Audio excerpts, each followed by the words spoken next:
Hello, hello, my lovelies. Welcome in. Happy time zones. Happy Tuesday. I think it's Tuesday. Move stuff around. Hi, sorry about the wait. Is the music too loud? Let's see. Hello. I don't think I'll be here very long. But I figure in between me finishing packing up Etsy orders and I'm waiting for Julia to wake up because I sent her a couple packages and they've arrived, so we're gonna call before she does her stream later. I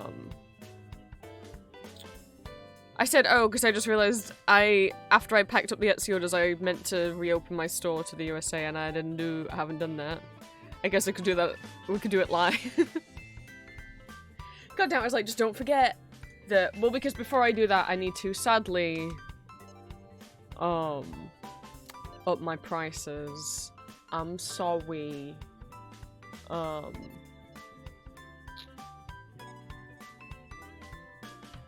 don't like doing it, but I haven't upped my prices in years, and inflation is a thing. And I need to cover the cost that it's now going to cost to ship to the USA.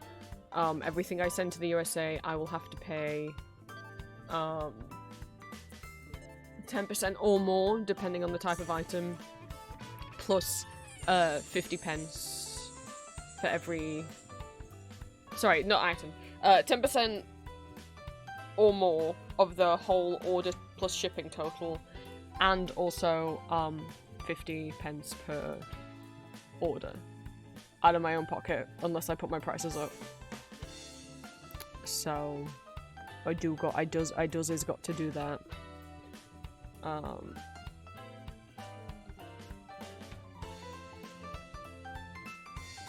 But it does mean that I'll be able to ship to the USA again, because for a while we couldn't, because when the new tariffs got put in place, no postal service was prepared for it, and so Etsy literally banned any shop not based in the USA, banned them from being able to purchase labels. Like, the button was just gone.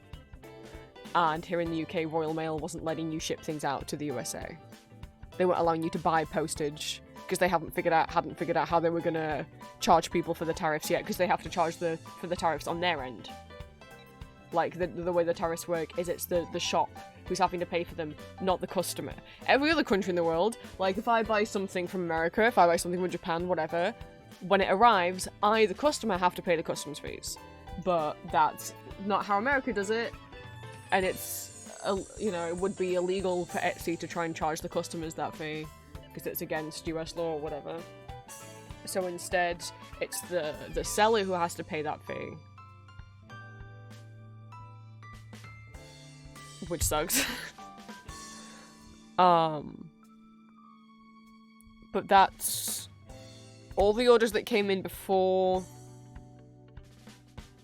I wasn't allowed to buy US postage are shipped, and now everything that will be shipped tomorrow are all the UK orders that have come in the last few weeks. So the plan is increase my prices of the items and shipping, reopen to the US, but I'm going to keep my dispatch time at 1 to 3 weeks. It usually is 3 to 10 weeks, usually, and I might be able to get back to 3 to 10, but I have a concern, which is, the only reason I had to increase it to 1 to 3 weeks from 3 to 10 days is because I injured my shoulder and I couldn't get orders out for a bit. And I'm still in recovery for that, so we'll see. It purely depends. My fear is if I announce, hey, orders are back open to America, that I might get a crazy influx in orders again, that I won't be able to get all of them done in a week. But if I announce the reopening to America and I don't get a crazy... It's not even about the amount of orders, it's also like... Not only did I get a lot of orders in, but all of those orders had like 30 plus items in them.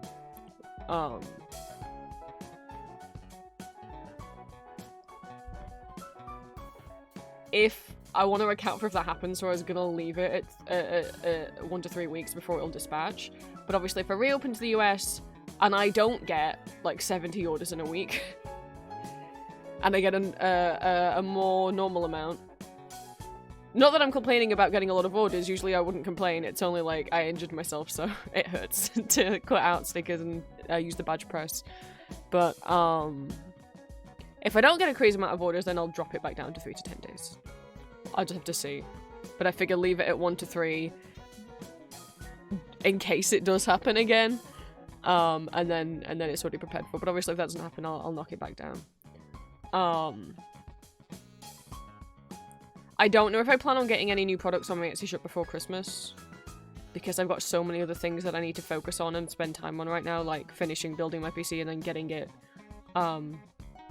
obviously set up, installing Windows, and then getting all my programs reinstalled, and, OBS set back up and everything like that. I also need to figure out what laptop I'm getting and purchase that. I need to go out and figure out what I need to buy for visiting Julia. In terms of like toiletry stuff, plug adapters,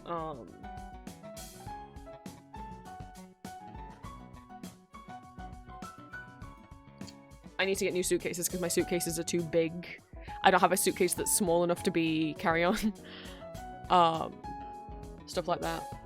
And then obviously, just overall, everything else that comes with planning for the trip.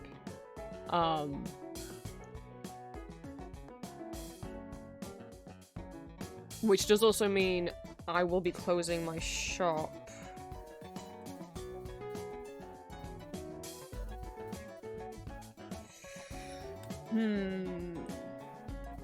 For everyone while I'm away, because obviously while I'm away I won't be able to do orders, unlike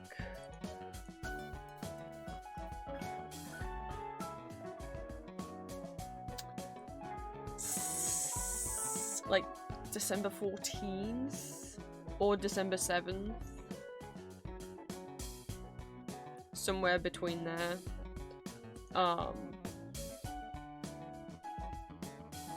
As a pre-warning, and it'll be closed until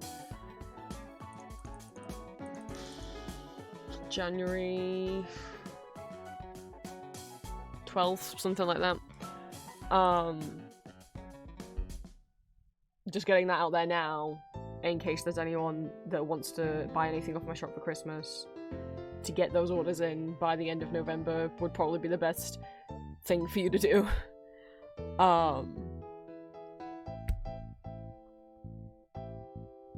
But yes, hi.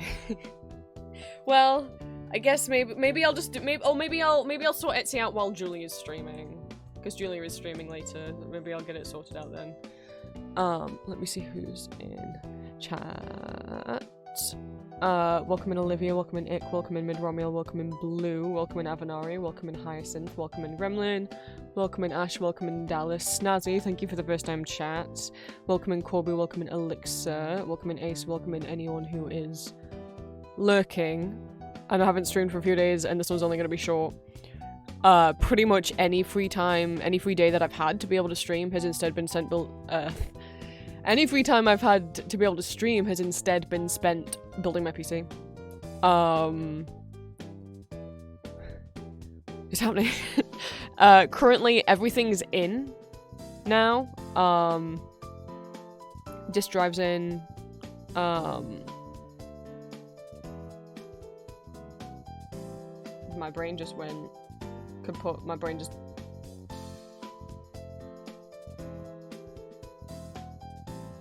Cool, no, that's fine. I just completely stopped forgetting names. Anyway, motherboard's in, graphics card's in, everything's in. They just need plugging together. Like, everything's in. It's just not that everything hasn't, like, the fans and the drive and stuff haven't been plugged into the motherboard yet. That's the only thing left to do, is just plug all the cables in. And then obviously boot it up, see if we did it right, get Windows installed and do the little cheatsy thing, because now if you try and install Windows, they'll try and make you have a Microsoft account, or not force you to log into your PC with your Microsoft account. So like in ye olden times when you made an account on your PC and you wanted a password for your PC, that was an account on your PC. Nowadays, if you get Microsoft Windows operating system, they will force you to use your Microsoft account. And if you don't have one, they'll force you to make one. Which is not ideal, because then that means Microsoft can like steal more data from you, essentially. Or that's you giving them consent to like root through your PC. So there are ways the only way to bypass that is when you turn your new laptop computer on for the first time. Don't let it connect to the internet, like have the Wi-Fi turned off, don't have an Ethernet cable plugged into it. And then when you're on the screen, when it's like asking for your internet, you press, I forgot what it is, you do a keyboard shortcut to open up command prompt, and then you type in this line of code in command prompt, and it will let you make a regular account for your computer that, you know, you just put in your name and then you make a little password instead of having to sign in with your Microsoft account. Which, yeah, I don't want Microsoft to have access to any more of my data than they already do. So, and then obviously reinstalling all my programs and getting all my settings and blah blah blah blah blah will take a while. So that's mostly what any free time has been spent doing.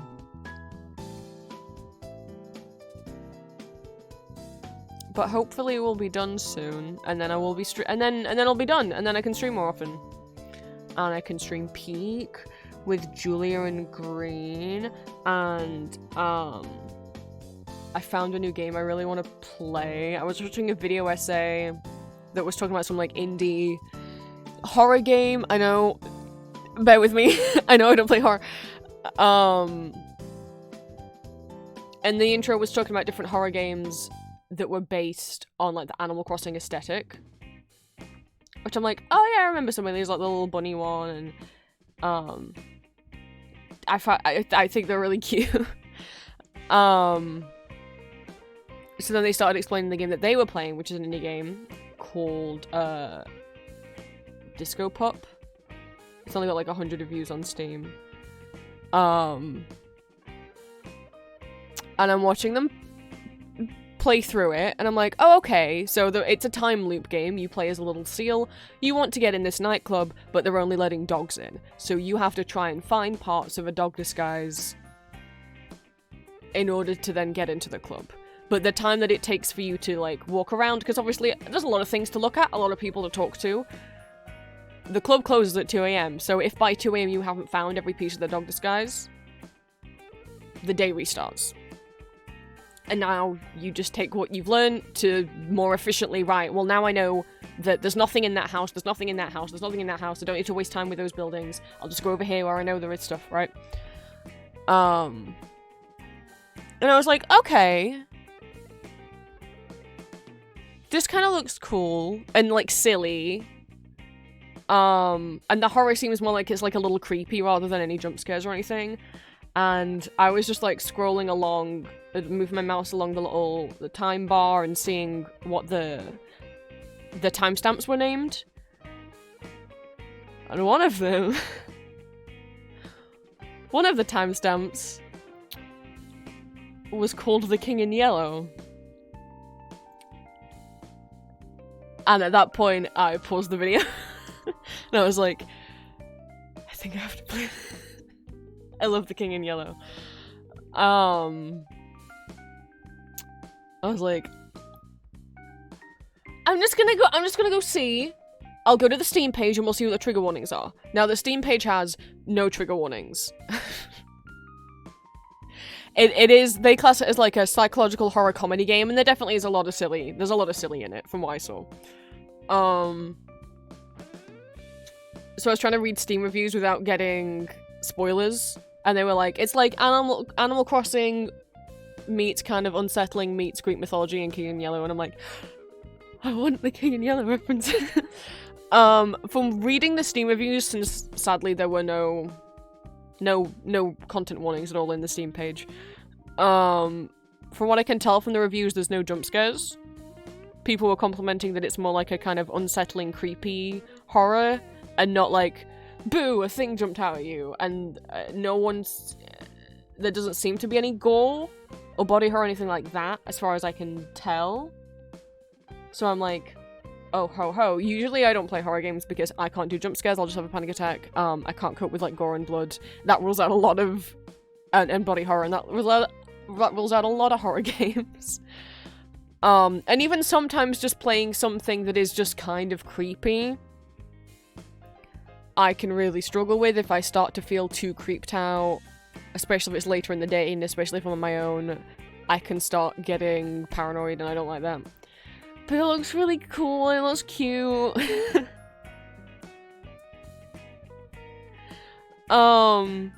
There's this little snot-nosed kid in a cowboy costume, and when you go up and talk to them, they go, "Do you want a duel?" And you're like, "Yeah, sure, I'll duel you with toy pistols." So then it does this little sequence where the camera treats it like a western, and does little close-ups on the eyes, and then the kid shoots you and you die. Because they had a real gun, and just like split second, it just goes like bang, and the whole environment changes from you standing on a street to you being in Seal Heaven. And then you have to walk around Seal Heaven only to find out, like, sorry, there's no room left. We'll have to respawn you, and then you get respawned and you're fine. I was like, now see, that's silly.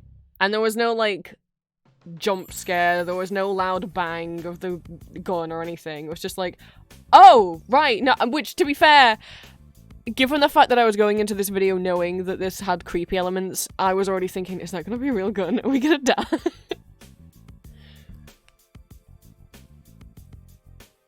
I'll see if I can... Let's see if I can get the trailer up.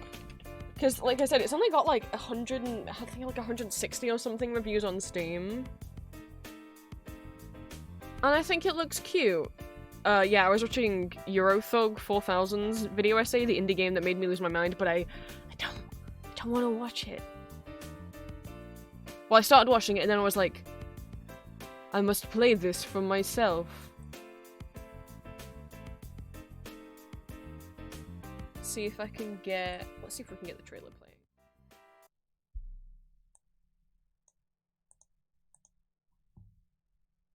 But we're gonna wait till I have the new PC so that it works.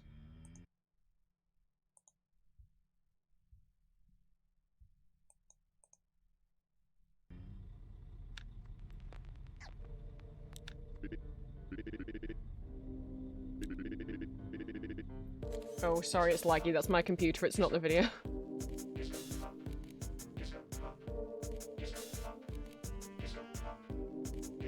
Oh no, it's not meant to be a slideshow. There's meant to be things moving. Come on. My poor old PC.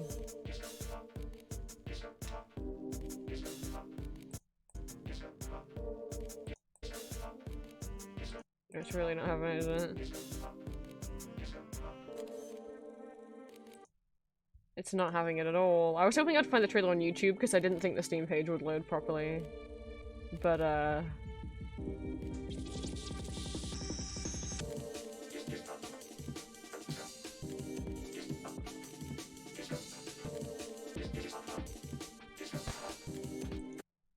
well, I'm just getting a bunch of- well, anyway, I can't really show the trailer.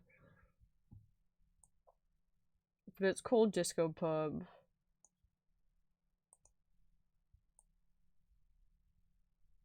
You're really eager to party and making your way to the most famous nightclub in the city, Disco Pub. But tonight the bouncer's only letting dogs in. How do you make it past him? Costumes, find the right accessories and combine them in such a way that will make you look just like any other party dog. Put your fashion sense to the test against Disco Pub's bouncer.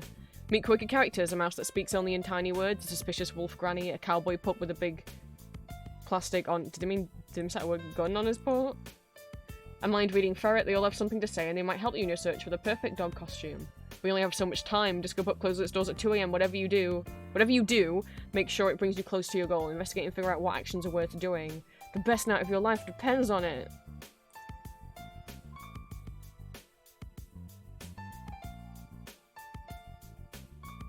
And then also it has King and Yellow references. So I'm like, boy, can I go to Carcosa in this game? I'd love that. Why can't I look at the pictures? Huh? Oh, it's, yeah, it doesn't like... Is this it? Is this Carcosa?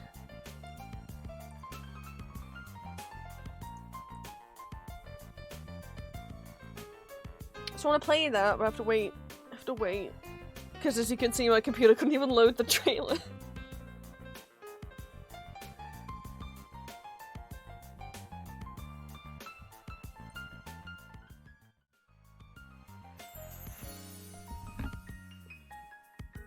But I don't know how much coding I will do. It's literally just like, until Julia's ready to call, this is where I'm gonna be. I haven't worked on the video essay script in about a week, and I'm a bit worried about it. By which I mean, because it's been so long, because I've been spending all my free time on the PC build, I sort of, I broke my streak. I took more than 2 days away from the thing I was working on, and now I have no desire to finish it or ever work on it again. The hyperfixation's gone. I'm like not bothered about it at all anymore. And no, I really wanted it done, or at least the script done, before Christmas. And now it's not sparking joy. It's not sparking any hyperfixation. My brain said no. Whenever we think about it, we feel nothing. There's no motivation. We don't want to work on it anymore. But I needed to build my PC. So I don't... It's on a bit of a pause now, because I took more than a couple days away from it. I knew I was risking this happening.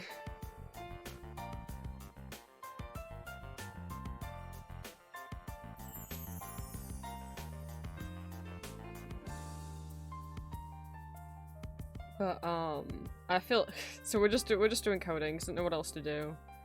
I don't want to boot up Hades and then be stuck in the middle of a run by the time it's Julia time.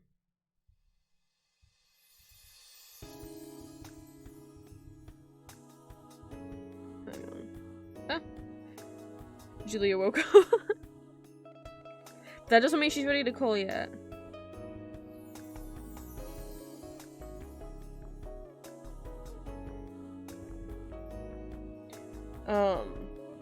And then Julia tonight is streaming more Cozy Grove, and she's gonna have a magma canvas up at the same time. So if anyone wants to get in that and draw with the rest of us in Julia's chat on the same little canvas, if you're a member of her Discord, you'll be able to. Updates. We gotta talk about stuff before I get into coding. We have to talk about Blue Sky. Fucking, because, you know, the whole internet's on a crusade against not safe for work content at the moment.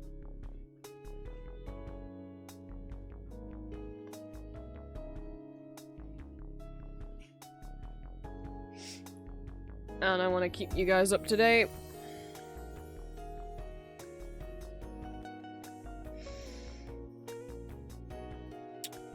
So,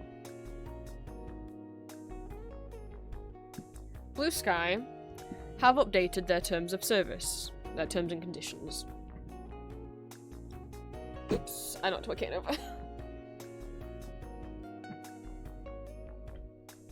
We need to talk about it, because there's misinformation going around, and if you guys follow me, then you probably follow other not safe for work creators, or not safe artists who draw not safe for work art, whatever. I'm just gonna lean back in my chair and put my feet up. Let's go. So,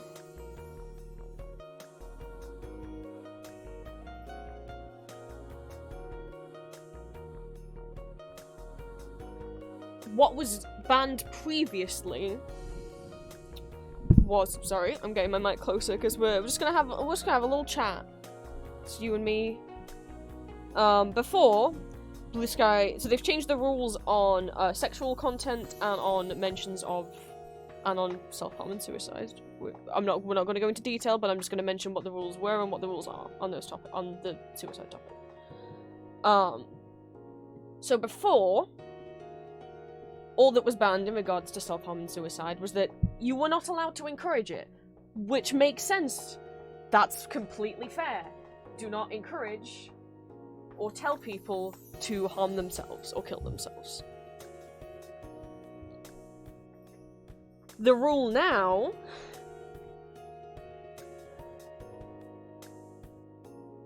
is... Boys, let me... Is this the full thing? Do not share content, methods, instructions, or self-promotion of self-harm, suicide, and extreme dieting practices. Okay, that's kind of the same. Do not share methods, instructions, depictions, or promotions of dangerous stunts, or abuse of dangerous or controlled substances. And you might be like, okay, why is that bad? Of course you still don't want to promote that.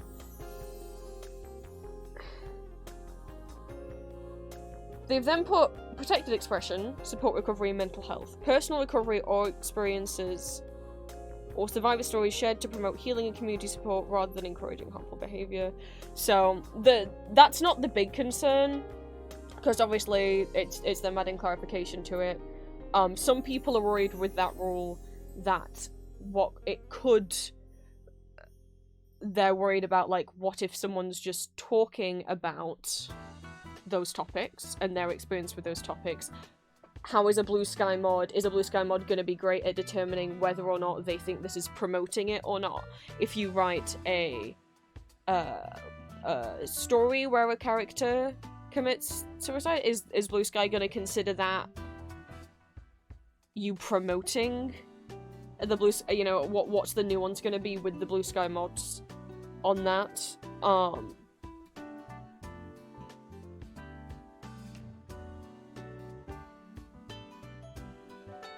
Because now it's not just don't tell people to do it, it's don't share content that could be possibly seen as promoting it. And it's like, okay, well, what? That's kind of vague. What are their mods going to consider as promoting it? The bigger worry. So the rule rule 5 used to be depictions of excessive violence, torture, dismemberment, or non-consensual sexual activity, as in actual real videos or photos of real violence, real gore, real torture, real dismemberment, real sexual assault. Wasn't allowed. As it shouldn't be, right? That was banned, as it should be. However, what the rule now is, we do not allow sexual content involving non-consensual activity, including synthetic, simulated, illustrated, or animated versions. And do not create, share, or promote sexual content involving realistic risk of death or serious injury.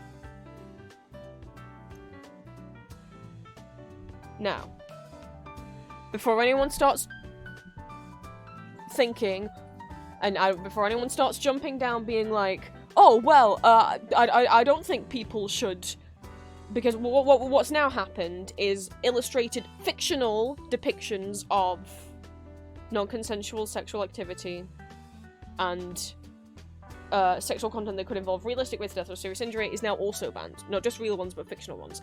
And before you start jumping up and down and being like, well, I don't think people should draw depictions of sexual assault, why would anyone ever do that? Listen, you come sit around the fire with me, because we're gonna talk about... Firstly, just because someone is drawing or writing about something does not mean that they are romanticizing it, sexualizing it, fetishizing it, or promoting or encouraging it.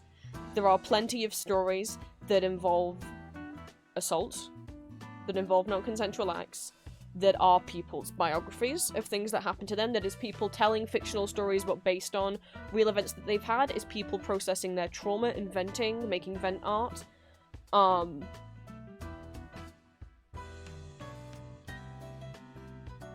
But Blue Sky's other rule says that, well, art depicting such non-consensual activities will be protected if it's based on a survivor story shared to promote healing and community support.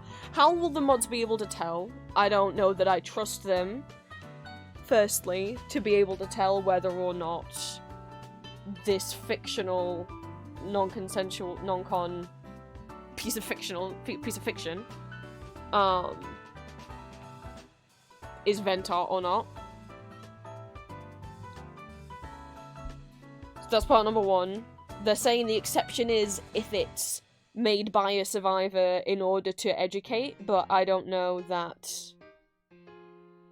Hi, Midnight. We're going over the Blue Sky situation. If you don't want to have a venti discussion right now, it's more than okay to tap out at any point. We're talking about Blue Sky's change in their TOS from the previous rule. This has happened the last couple days. The previous rule was that you couldn't show, photos, videos of real non-consensual sexual activity, rightfully so. And now it has been changed to say that you also cannot share fictional depictions of non-consensual sexual activity. Synthetic, simulated, illustrated, or animated versions. Multiple problems with this before people immediately start going, well, I don't think people should be drawing non-con. Firstly, Blue Sky has, what about people who are making vent art? What about people who are making art about their own experiences, survivor stories, etc.?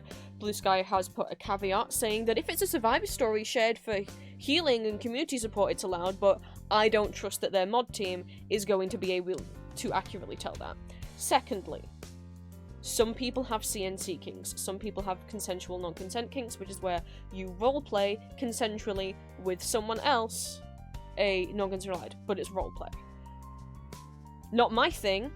I don't think people are evil for wanting to roleplay in the bedroom, as long as it's all done consensually and with safe words and risk aware, right? So basically, I guess CNC stuff is not allowed on Blue Sky now. Thirdly, it's fictional. Fourthly, how are Blue Sky mods going to tell what not safe for work art is consensual and what is not? This is like the fucking Kate Vi week all over again. Blue Sky mods are now saying that you cannot create or share artwork that is non-consensual. How can they tell if it's non-consensual? Are they going to require a statement under every drawing saying all the characters depicted in this drawing are above age and consenting? That's what people are making memes about. People are like, are we gonna have to make little stamps and little seals saying... That's another point, Kat, which I wanted to get to. Let me finish my thought. How is a Blue Sky mod team going to tell, at a glance, what not safe for art is consensual or not? Let's say you've got art you've drawn two characters being kind of rough with each other. Will they think that's non-con? What if you've drawn two characters doing like a Predator play role play? Will they think that's non-con? What if you've got two characters where one of them is gagged and can't speak at all? Are they going to think that's non-con? What if you've got art of two characters and one is bratting? Are they going to think that's non-con? What if you've got solo art of a single character tied up and blindfolded? Are they going to think that's non-con? There's nothing in it that says it's consensual. There's nothing in it that says it's non-consensual. Are they just going to start nuking any and everything? And it's a slippery slope. Like, even if you're like, well, I don't look at, like, non-con or CNC stuff, it's like, right. But the problem is, this mod team could start going after any and all not safe for work art that doesn't explicitly say it's consensual. I've drawn multiple pieces of not safe for work art. I don't think at any point in the art I've had the two characters turn to the camera and smile and say we're both consenting. Because that kind of takes, like... the consent is implied to me, but it might not be to the mod team. This is like the Kate Vi week thing. And Kat brings up a point as well that other people have made, which, if you're saying you cannot post about or make art depicting non-consensual acts, unless you're a survivor and it's about your trauma, that means that if a survivor wants to make vent art, they have to go public about being a survivor. They can't just make the vent art without also saying, hi, also I'm a survivor of this horrible thing, without having to say and go public to the internet about their private trauma and mental health. People should be able to depict things in art without having to divulge, like, their personal fucking trauma and information.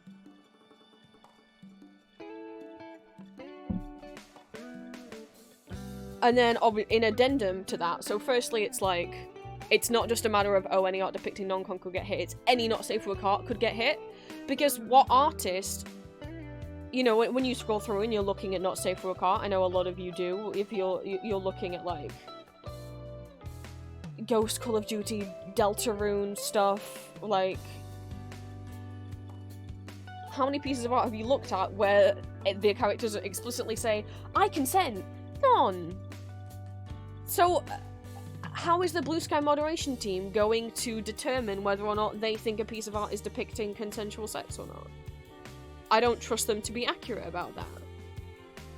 The part 2 of this being, do not create, share, promote sexual content involving realistic risk of death or serious injury. But what if it's fictional? So does that mean, like, people aren't allowed, and this isn't a thing for me, some people are into vor. Are people not allowed to share art of that anymore? Because obviously IRL you would die from it. Monster fucking? Are they gonna think that? Because obviously, you know, if you're someone who likes drawing yourself fucking a xenomorph, good for you. But a Blue Sky gonna say, oh well, that's dangerous though, because if you really fucked one of those, you'd get killed. So, like, what are they determining to be sexual content that involves realistic risk of death or serious injury? Because, like I say, like, fictional art and illustrations and animations are included under this. So, is big size differences gonna be like, oh, well, in real life you'd get hurt by that, so, like, choking? Because you can absolutely do choking completely safely, but you can absolutely do choking completely unsafely. Like, you have to be careful when you are doing, like, choking or impact play or tying people up. You can absolutely tie people up in ways that can harm them, that can cause actual serious injury. You can absolutely accidentally crush someone's windpipe with choking. With impact play, you can absolutely hit too hard or hit in the wrong place. Like, if you're into any of that stuff, you should look up resources about it. There's plenty of stuff. Like, there are some places where it's like, you can hit here, like, if you're spanking someone with, like, a paddle or something, where it's like, this is fine. But, like, if you hit here, you're way more likely to cause, like, actual, like, nerve damage or something. Don't hit in this area, right? But what is the Blue Sky mods gonna think is, like, severe risk, death, or serious injury? Any art of anyone getting choked? Because, well, we can't tell from the drawing whether they're choking them in a safe way or an unsafe way.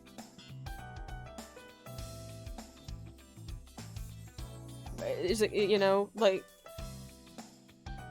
And some people, like, I'm not into, you know, I don't look at Goro stuff. Goro is, like, erotic gore. I can't even look at regular gore. Would it ban that? Would it ban anyone depicting anything with, like, knife play or gunplay?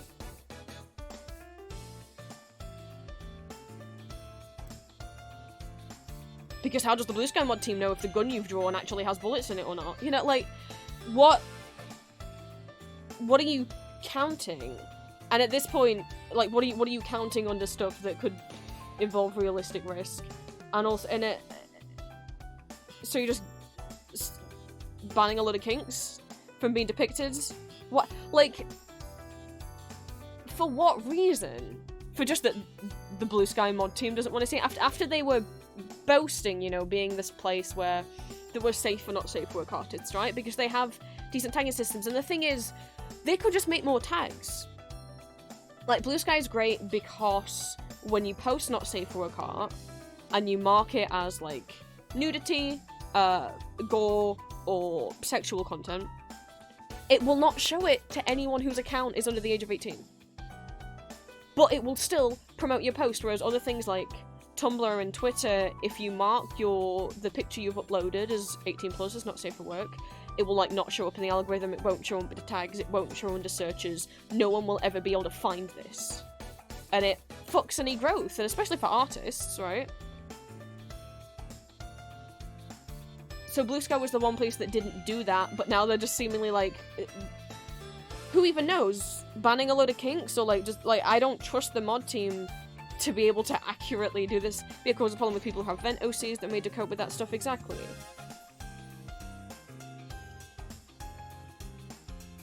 Like...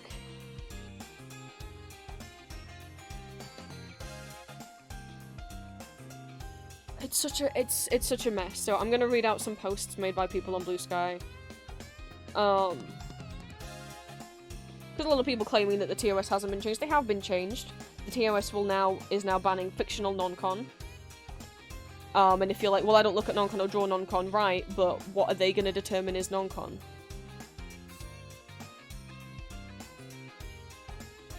Like, unless the characters are looking at the camera smiling, thumbs up, saying, I consent. How, you know, if you take... when you look at any not safe for work drawing, you could choose to like the mods could choose to headcanon that it's non-consensual even if it is. No dangerous kink. What are they considering dangerous? We don't know. No discussing self-harm, suicides, or substance abuse unless it's educational. What are they going to count as educational? If you're venting about feeling low and hoping that someone will see your post and reply, try to reach out to you if you're asking for advice on something and hoping that someone will... And Blue Sky goes, oh, you can't post about that, and Banjo, that's not going to help people, is it?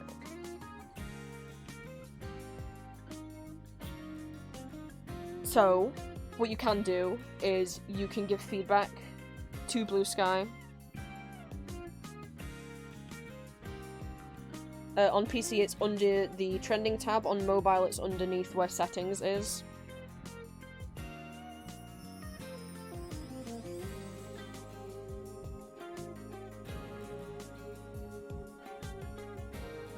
I'm trying to find some threads. Right, this is by Elliot Draws. You might see several artists mad about the Blue Sky policy update banning non-con, even artists who do not make that kind of material, and wonder why it's such a problem. If that's you, here's a quick breakdown. First, let's get this point out of the way. Many people will be mad with any changes to the rules that extends beyond legal requirements. It's a censorship issue. Content that is legal and was allowed is now no longer allowed, despite it being legal. That sets an uncomfortable precedent. But also, when it comes to consent specifically, in the context of static images and illustrations, what is and is not consensual is often going to be up to the whims and discretion of the person doing the moderating. Like, one mod might think, oh, I don't know, maybe that's non-con, and one will go, oh no, I don't think it... Right? This creates a precarious situation for anyone who posts not safe for work content. Without dialogue, how can you distinguish between a character who's into bondage and one who is tied up against their will? Who gets to decide the line between depiction of rough sex versus assault? If you post a drawing of a character that's naked, absent of any other context, what indicates consent? What if you're voyeuristically watching them? Could the rule mean literally any not safe for work image is at risk? Could art be removed and accounts banned arbitrarily on the whims of a rogue moderator? And that's even before getting into the categories of entire kinks getting banned, many of which people view as very tame. Could exhibitionism come under fire because people around them didn't consent to seeing it? Are wardrobe malfunctions now banned because the character didn't consent? But not even for tame kinks. What is the justification of banning it other than people just not liking it? You going to go with the violence in video games argument, that fictional depictions of violence or immorality causes their viewers to become violent or immoral? You can accuse people of slippery slope fallacy or being needlessly pedantic, but these are questions that don't have clear answers. The reality is the reality is that there isn't actually a way to enforce a rule like that without creating an incredibly wide grey area that has a lot of people concerned. Also, what about stories where highlighting the abuse aspect of an interaction is the point? Not every depiction of nudity or sex is something you're meant to get off to. Does that content and those stories no longer have a place on this side?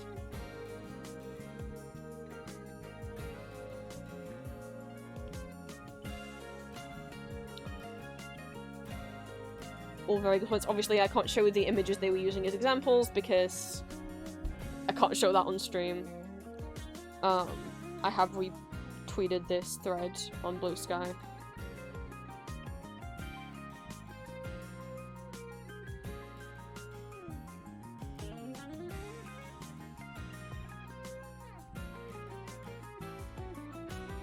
You may have also seen that there was a Safe for Work artist who doesn't make not safe for work content, who put out a post that got really popular saying that people should do a blackout, that all not safe for work, everyone should stop posting not safe for work stuff for a whole week, and that'll teach them.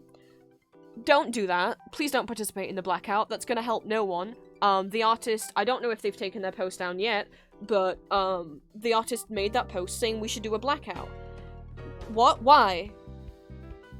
You're trying to be silenced, so you think the way to protest that is to be silent for a week? Instead of, like, fighting back against it? The only reason why certain websites have had blackout protests done is because it's for websites that affect that website's money. So, for example, Amazon blackouts, where people say, like, don't purchase anything from them this day, affects Amazon's income. YouTube blackout, where it was like, no one go on YouTube, no one watch any videos, affects YouTube's income, because with no one watching videos, they're not getting any ad revenue. Blackout Blue Sky doesn't affect Blue Sky's income. What's the point? Why are we doing that? There is no reason to do that on a platform with no monetization.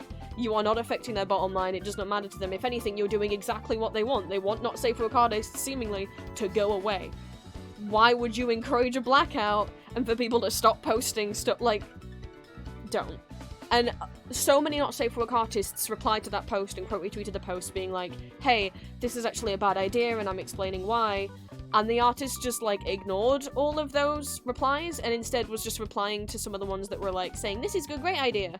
So, like, even after not safe for work artists have come out and saying, like, hey, this is a bad idea, they were, like, ignoring those comments and just replying to other ones. And then people started saying because of that, because it was a bad idea and because they were seemingly purposely ignoring all the not safe for work artists in the notes who were trying to correct them on why this is a bad idea, and only replying to the people who were agreeing with them, which was the minority. The majority of those notes were people saying, hey, this is not a good idea. Some people then started being like, do you think they're a plan? Do you think they actually hate not safe for work artists and they're doing this on purpose to get rid of us? And I don't know that I believe all that, but that was happening. But don't participate in the blackout. You're not gonna help affect Blue Sky, and you're also gonna screw over the not safe for work artists on that platform who need your likes and notes and attention and promotion, you know?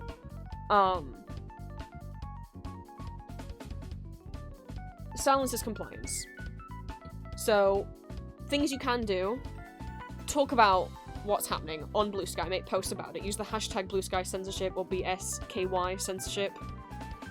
Submit feedback to the site complaining about it. A lot of people have been changing their profile pictures to this little robot with a no fun allowed sign. But talk about it, get the topic and the hashtag trending so that Blue Sky can't ignore it. From Diesel Brain, actions that will contribute more to pushing against Blue Sky censorship than a blackout. 1. Submitting a feedback request. 2. Atting moderation about it. 3. Commenting on mod posts about it, which actually we've also already seen the Blue Sky mods deleting replies. They made like a post being like, we've updated the TOS, and some people who replied complaining, their replies got loads and loads of likes, and then as the replies got really popular, gone. Some of them have gone. That's not a great thing to do. Making and sharing memes, like a lot of people are being like, making like, I've made this I consent sticker and I guess I'll slap it on the butt of all of the characters on my not safe for work art now. Leaving an App Store review, a lot of people are calling to just, review bomb the app on the Apple Store, on Google Play Store, leave 1-star reviews. Or just generally posting about it and talking about it. A blackout is the opposite of helpful. It would actively be detrimental. It would, like, kill it would stop the topic from trending. You know, people's attention spans are short. You need to be talking about it as it's happening. Visibility is all you have.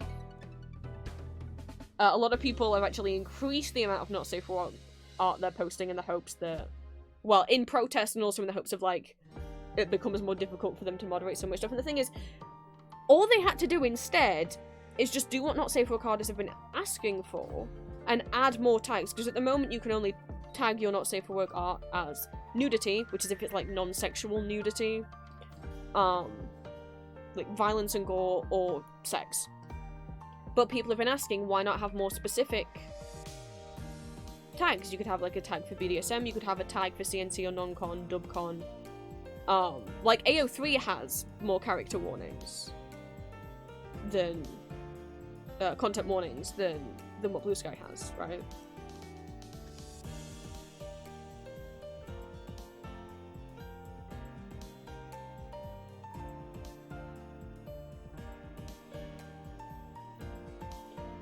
I'm more thinking that the person who suggested the blackout doesn't understand how blackouts work and why they work.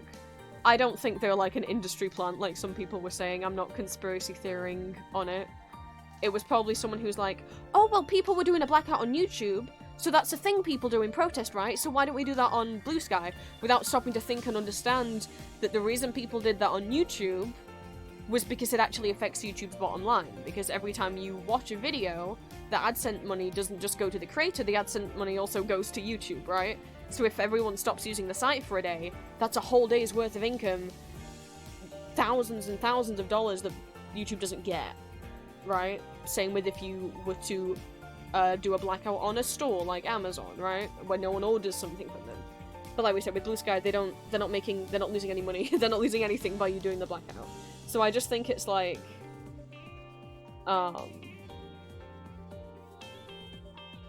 them not understanding how and why blackouts work, because it just doesn't work if it's a site that's not monetizing itself, you know?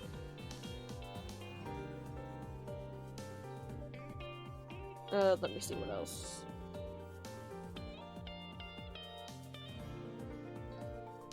What folks about the Blue Sky TOS update is every adult creator I know wants more labels and filler options. We want more granular controls of the labels and spoilers we can put on our work so people can curate their timeline to avoid us.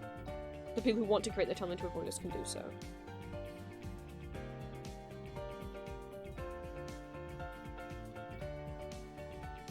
And then this is like what Kat was saying, so this is from Renee Works.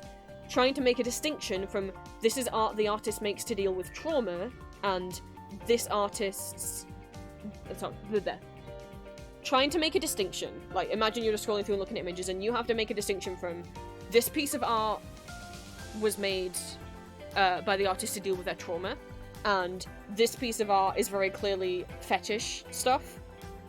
Puts the privacy of real-life victims at risks. I shouldn't have to give you a laundry list of all my triggers and traumas for you to decide if my art has the right to exist.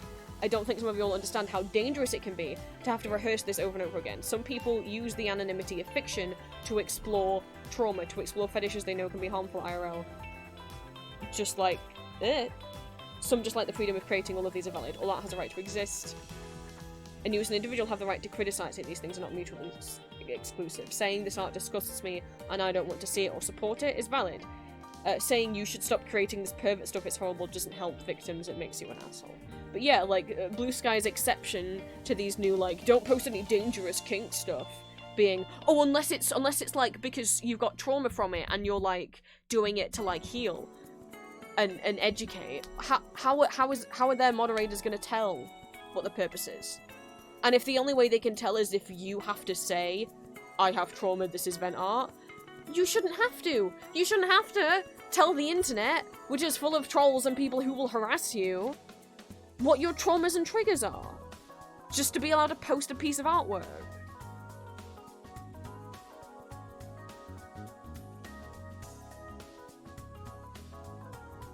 So, that's the Blue Sky situation. If you want to do something, don't stop using it. Go and support and follow your not safe for work artist that you follow, you know? I get a lot of my information, so Suzanne,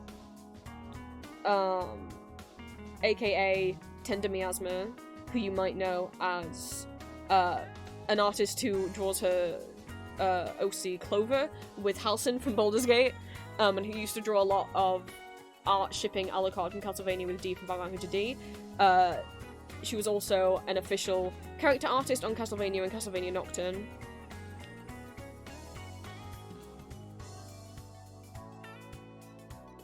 I've been following her for a long time for her Castlevania artwork, obviously.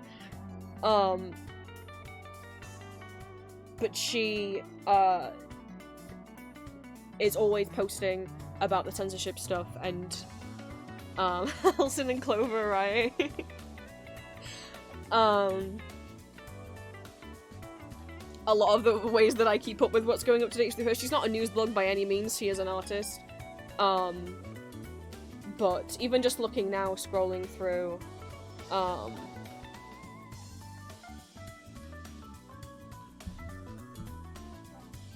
I'm seeing more posts from her talking about, well, you know, well, Blue Sky only wants to censor non-consensual sex, so we're fine as long as we say it's consensual.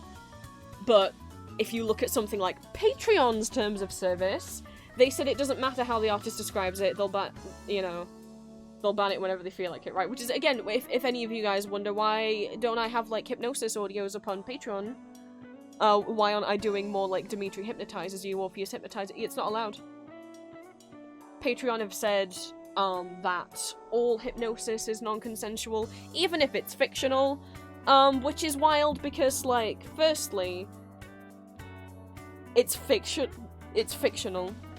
If it's fictional and fantasy, why can't I say this exists in a world where hypnosis only happens if the person being hypnotized is consenting? Secondly, non-consensual hypnosis isn't like, hypnotism in our reality is a real thing. Some people genuinely are susceptible to certain patterns of speaking, binaural sounds, visual stims and spirals that can lull them into a meditative state. Mind control is not real. You can hypnotize someone, hypnosis is real, don't get scared. All you're doing is essentially like getting someone into like a subspace, getting someone into this very relaxed, more suggestible headspace, but you cannot, in reality, hypnotize someone and do something they don't want to do, because they will still be conscious. Like, you can't use hypnosis in the real world to make someone have sex with you if they don't want to. Patreon. That's not a real thing.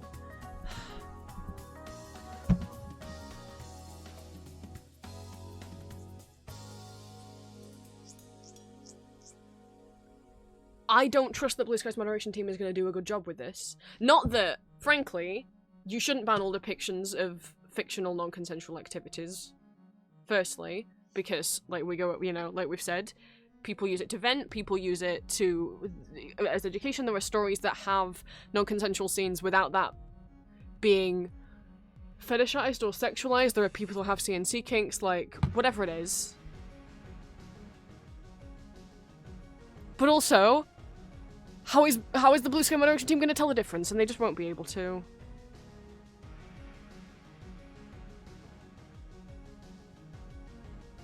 Yeah, Patreon also has an offsite policy. If they find that you're like...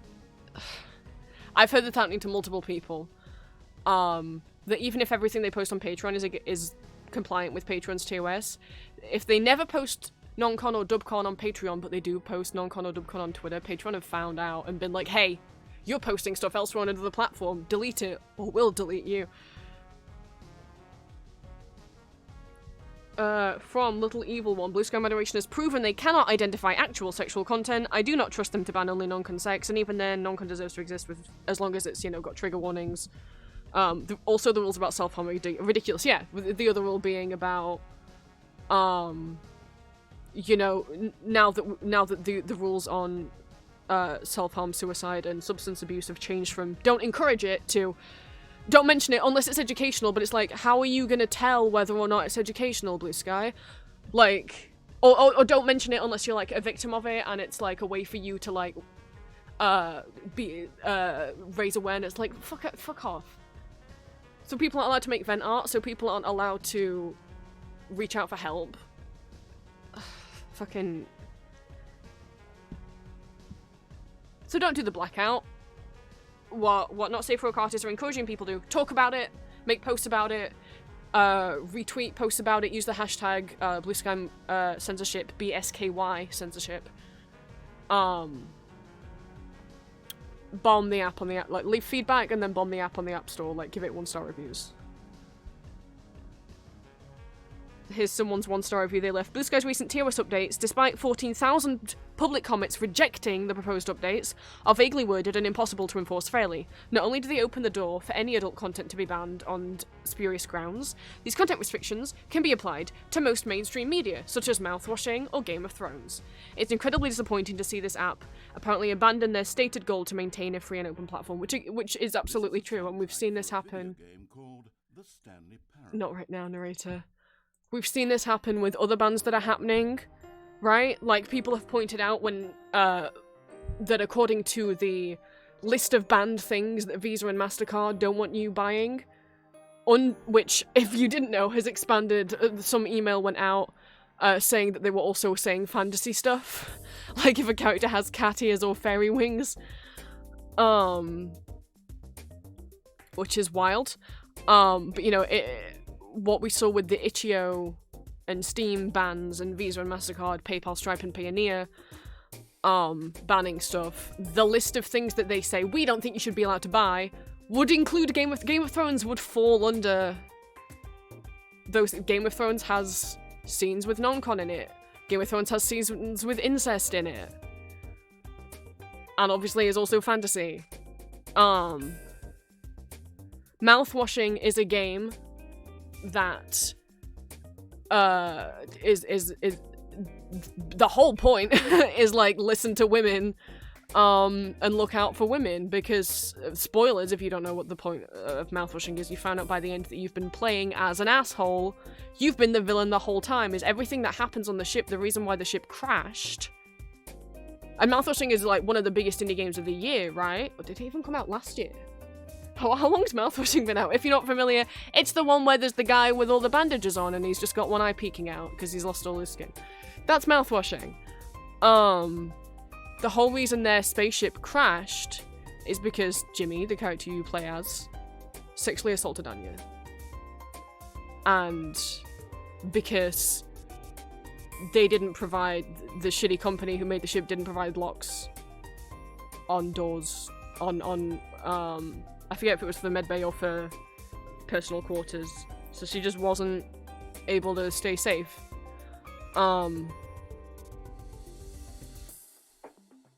And the captain finds out, and so Jimmy, the character player, purposely crashes the ship. You don't know this, you just play the game waking up in this shipwreck, and as far as anyone knows, the captain went crazy and crashed the ship, and now he's like a vegetable. And then over the course of the game playing, you find out, no, you, the character you're playing as, you crashed the ship because the captain found out that you, the character you play as, assaulted Anya and was gonna tell, once your ship landed back home, he was gonna call the police on you. So the character you play as purposely crashed the ship, and this is why you start in this like shipwreck and you're all dying, because he tried to just basically kill everyone on board so that he wouldn't have to go to jail, including himself.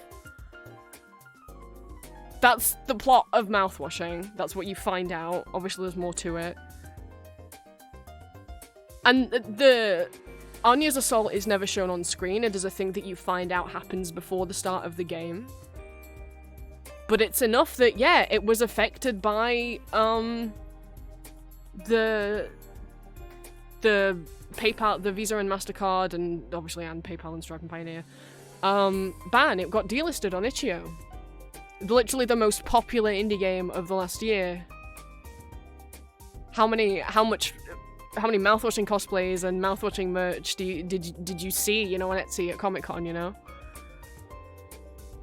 And that is not promoting what happened. If anything, mouthwashing is like a warning of like, look what happens when you let shitty men get away with stuff, right?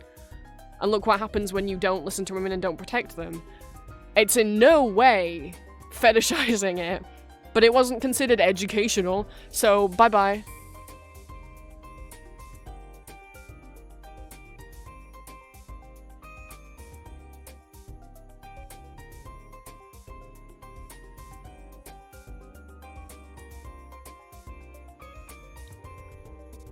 I'm reading all the posts that Suzanne's made, because I always like what she has to say.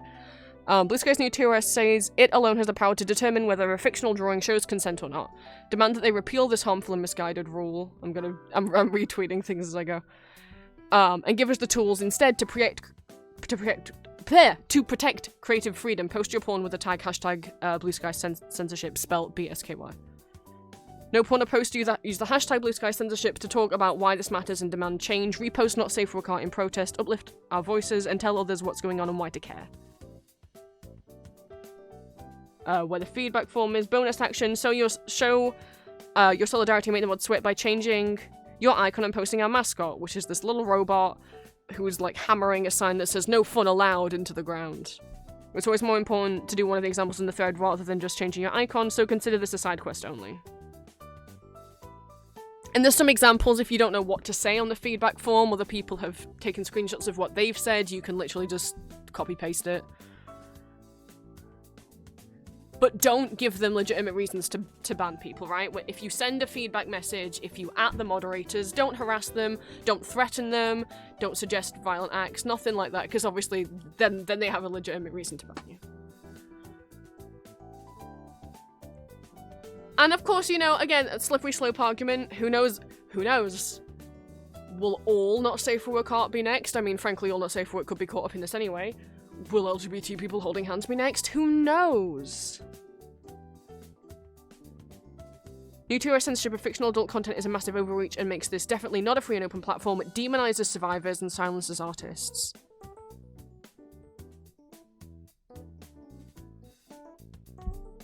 Everyone is telling you a much healthier ways to give us better tools like more robust labels to moderate ourselves. Yeah, it breaks my heart to see how many people may be forced to trot out their past trauma in order to have their work legitimized.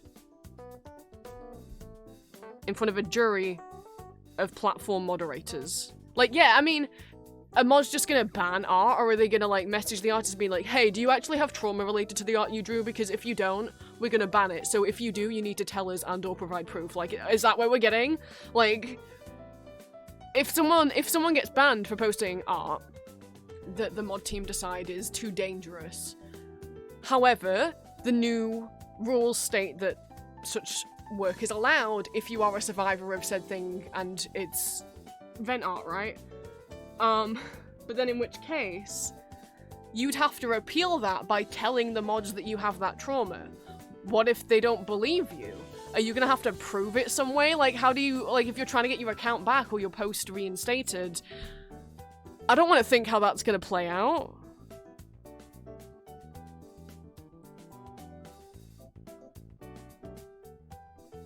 Yeah, it's about letting go of the insane idea that kink artists aren't a bunch of secret criminals, but it's just people, industry workers, peers, activists, literally people who just know how to hold a pen.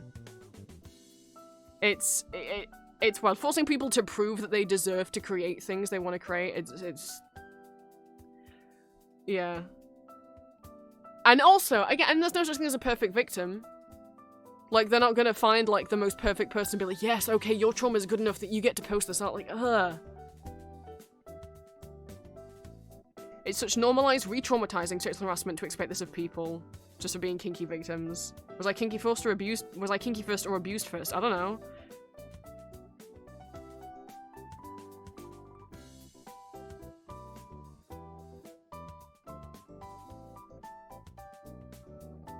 Like, not, it's so, ugh.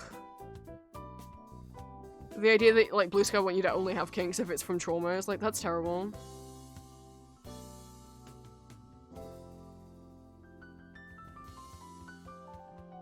And then, yeah, I'd seen that as well. I can't believe the world's out here making us defend Jimmy Kimmel. I don't give a shit about his talk show. But in the wake of everything that's been happening with a certain person's death, assassination, which we're not gonna go into. I'm sure you guys are already more than aware. But it's getting to a point that now a lot of people who say anything bad about the man, and even commenting on things that he said that was him being mean to other people, is resulting in them losing their jobs. I've seen university professors being fired. I've seen apparently, like, FBI might be in trouble if they say anything mean. And Jimmy Kimmel has been taken off the air for saying something mean about him. Like, by Disney, because he's on ABC, so it's Disney who own ABC.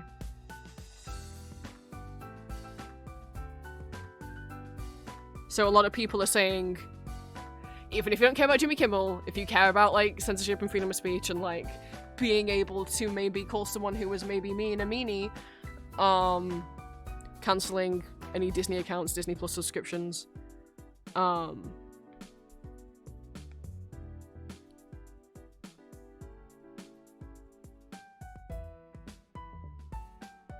it's returning now.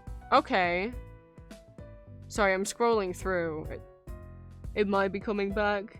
They might have undone it.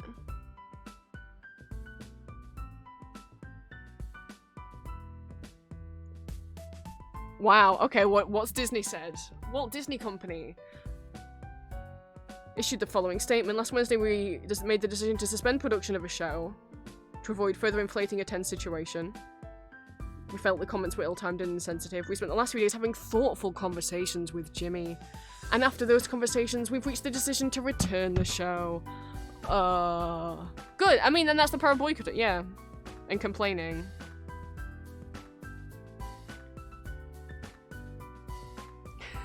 Sorry, I think if Jimmy Kimmel gets his stupid show back is enough to make people feel empowered to fight back against this administration, then maybe that's a good thing. As silly as Jimmy Kimmel, of all people, getting some, as silly as Jimmy Kimmel is, of all people, getting some folks to dip their toes into direct action, this is an opportunity we can take advantage of. Yeah. I mean, good for him, I guess. I don't know anything about him. But yeah, if you want to find Suzanne's posts, her Blue Sky is tender miasma. You can also go to My Blue Sky. If you're like, I don't know how to spell that, and I don't think I'm gonna remember how to spell it. If you go to My Blue Sky, I've been reposting all of her stuff, as well as stuff from Diesel Brain and from who made the Void Debris who made the initial, like, all the screenshots of where the feedback forms are and stuff. Sorry that's not a fun conversation to start stream with, but I knew it's one that we were gonna have today.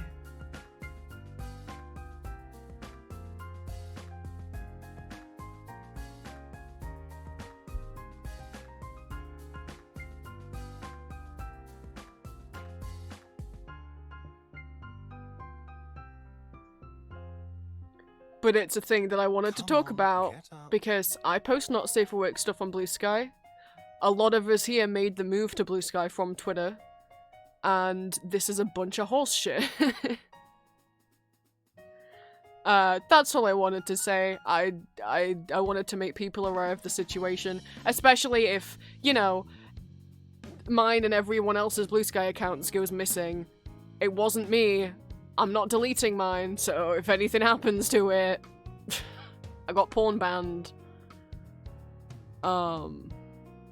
I'm gonna go into the bathroom now.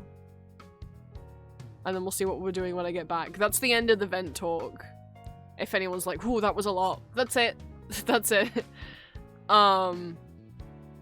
Q-Cop Quake. Thank you for the first time chat. Sorry you came in at the end of a little bit of a heavy conversation, but it's a conversation I wanted to keep you guys aware of.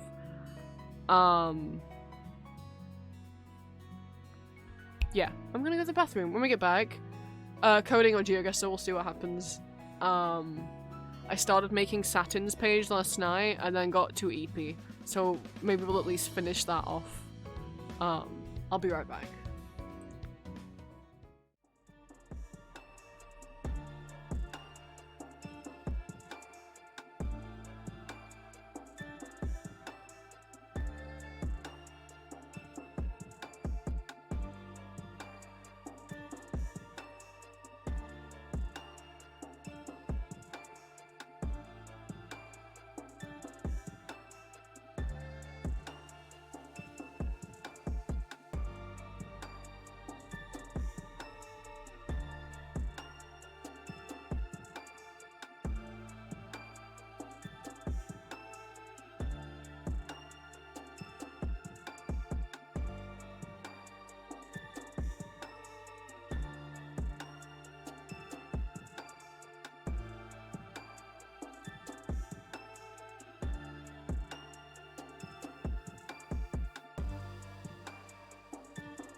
don't have anything else I wanted to mention. We're not gonna talk about anything like that.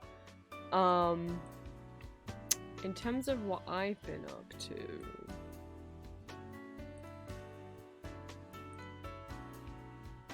obviously after stream, I need to update the prices on my Etsy store. I'm sorry. Shipping for US will go up, and the price of all my items will go up to account for new fees and tariffs. And to be fair, I probably should have put the prices up years ago due to inflation, but I didn't want to. I don't like putting my prices up, but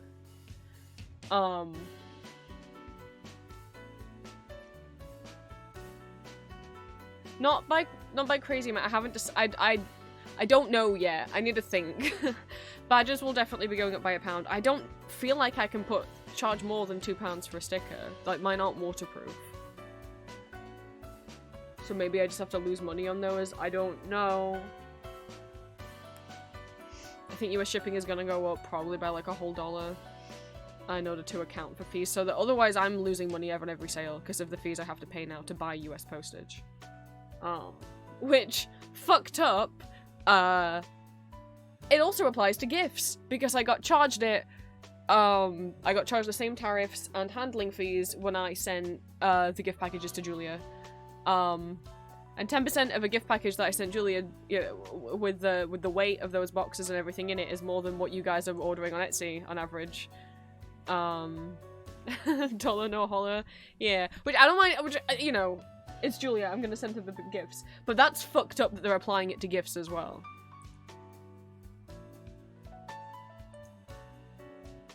And what I've heard from other people is that if the gift is over $100 in value, that there will be extra tariffs that either I have to pay or that Julia might be charged on her end.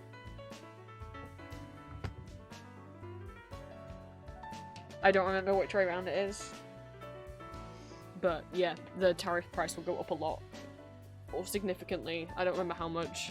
Green! What is a man? A miserable little pile of secrets. Hello. I know what you were doing. You were playing Undertale. Welcome in. You skipped the me talking about the blue sky situation part of stream, and now we're just into let's chill for like an hour part of stream. And then I go be with Julia. I hope yous had fun with Undertale.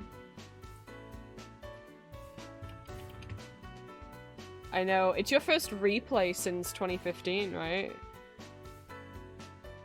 You think you died to Undyne's Light? What do you mean you think you died? How do you not know? Thank you for the raid. Let me give you a shout out. If you're not already following my modern dear friend, Mr. Green Frog, please give Green a follow. No, I for sure died. Okay. Oh, you mean you think it was the last attack? Not that you think that you died. I see.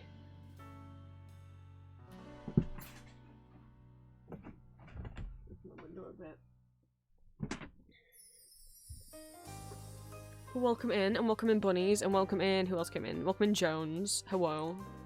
Thank you so much for the raid.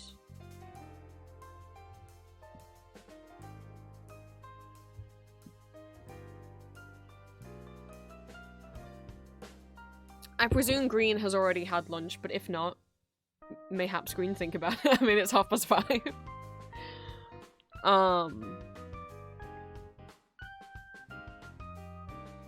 What else was I gonna say?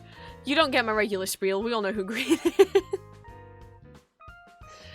You guys know you can stay or leave.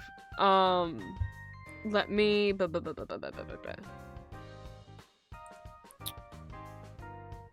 Other than build PC and not work on the video essay and lose all my hyperfixation for it...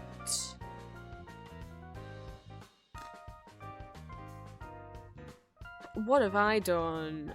New speed paint on my Empty Masks YouTube channel. It's Cookie Run stuff. Which, speaking of, where we're at right now in terms of getting that channel monetized. Currently, in the last 365 days, that channel has 1,329 hours of watch time, as in how many hours people have spent watching my videos collectively. And it needs 4,000, so we're still like 3,000 away from it being able to get monetized. So, you know, every view, every rewatch, every rewatch with the volume really low or with the tab muted is very appreciated. Shorts don't count. Shorts have a different goal, which is insane. You either have to get 4,000 hours of watch time on regular videos, or 10 million hours of watch time on shorts.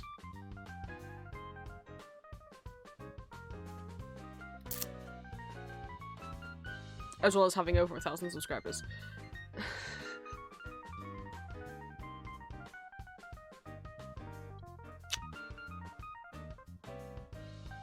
Kinda crazy.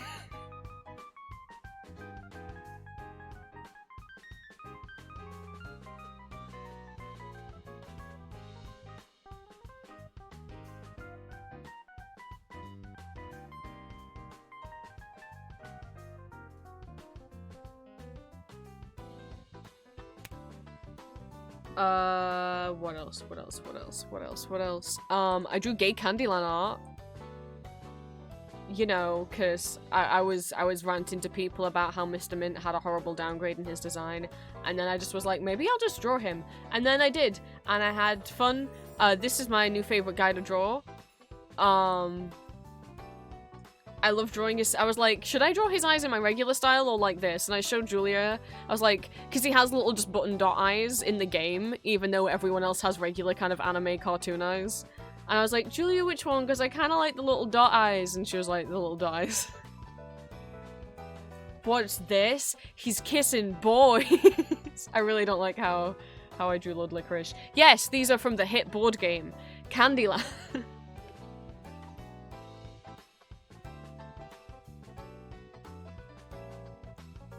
This art was for me. No one else has to like it. This is for me.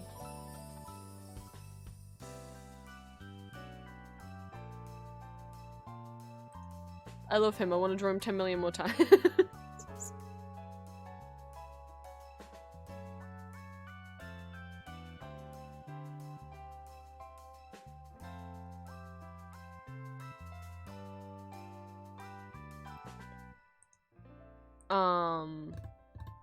I think that's it. And then you're building the PC and getting really stressed because spending entire full days talking with dad while mum comes in and yells shit at us every hour. Not fun. Don't recommend. Oh, speaking of, I overheard them arguing, talking because, so we still don't have any carpet in the upstairs hallway, the downstairs hallway, the porch, or the staircase, right? And we haven't since August because it all got ripped up because my parents decided they were going to redecorate and play it by ear, is how my dad's phrasing it, that they wanted all the wallpaper coming off, and new paint going on the walls, and the carpets redone, and all the doors redone. But instead of figuring out who they were going to for carpets, who they were going to for walls, and who they were going to for doors in advance, they just picked out the wall guy and thought, we'll figure the rest out later. And so they picked out the wall guy, but the wall guy said it would be better if the carpets were up first, so they took the carpets up first. And then the wall guy did all his stuff back in August. And now it's like, okay, carpets and doors. And I guess door guy was like, well, I could get sawdust on your new carpet. So mum's like, well, let's do the doors before we do the carpet then. And then we're gonna have to clean up the new carpet. I don't get why he would even get sawdust in the house, but it's because apparently all of our door frames are weird different sizes and he needs to cut the doors down to size. And he will not do it in his workshop because he doesn't have one. He works out of his house and he won't do it in his own garage or driveway for unknown reasons. Mum and dad didn't ask him. Cool, just gonna be sawing stuff in our house. Why? Okay.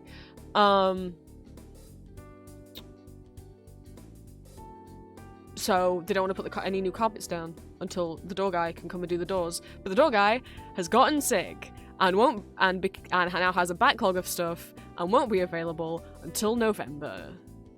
And instead of them just going with a different door guy, they're like, nah, we spoke to this guy, so... And meanwhile, they've been basically ghosting the carpet guy who's ready to go.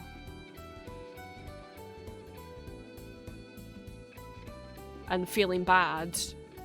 It's like, then why don't you just have the carpets down first? No, because they really want the door guy. Who, also, by the way, does not have one of the doors in stock that they want. So they're also like, even if the door guy was available right now, they like don't want to go get it right now because one of the doors they want isn't available. When's it going to be available? Who knows? And Mum's all upset because we're not going to have any carpets at Christmas time, and obviously it's going to get a lot colder in parts of the house not having any carpet down in the cold. And it's like, yeah, you know why you're not having any carpets by Christmas time? Because you all didn't fucking plan any of this out. You've only got yourselves to blame. And it's just, it keeps stressing me out, because who knows when it'll be done. And because obviously, while there is a man outside hammering, fitting carpet and then like getting stuff down, I will not be able to stream or record my ASMR. While there is a guy cutting doors outside, I will not be able to stream or do ASMR. And obviously, I mean potentially stream with the mic off, but I definitely can't record audios, and that's my biggest source of income. Mum is still insisting that we're not allowed Ethernet cables because she doesn't want a tiny bump under the new carpets. Even though me and my sibling have pointed out how that will affect our work, because the Wi-Fi will not be as strong, and Dad has secretly agreed with her, but keeps telling Mum that, okay, I'll sort out the Wi-Fi, and then coming to me and my sibling and being like, God, I wish you didn't want the Wi-Fi. It's like, why don't you tell her that then? Like, me and Dad are the bill payers in this house. Why don't we get to choose what internet we have, considering we need it for our work? But she doesn't even want a tiny bump under the new carpets. So Dad's looking at getting like a super Wi-Fi router and then getting us all little dongles that we can plug into our PC that will strengthen the Wi-Fi, and it's like, and me and my sibling are like, I don't think that's going to be strong enough for both of us to stream on Twitch at the same time. Because we often do stream at the same time, because we stream whenever, and it's always fine when we're on the Ethernet. My siblings are actually saying that they might just get an Ethernet cable to themselves, and then whenever they stream, just plug it in downstairs. For the duration, and then unplug it once they finish streaming. Which is going to be a hassle, but it's like, what is it? Just because she doesn't want a tiny bump that people will barely even see. Some kind of Princess and the Pea bullshit.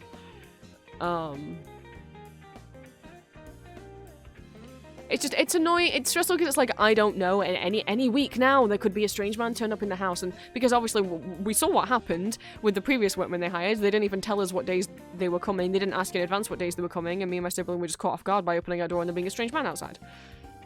You know, or when they had like the door guy come round and give them a quote, just walked straight, you know, I was like, he said, Mum said they need to come in my room, I don't know what to do, and Ari was like, you can come hide in me in my room, so we were sat in their bedroom, and then the guy just walked in, just opened up Ari's door without knocking. And just walked in and started talking, and Dad and just ignoring us, and Dad was just horrible.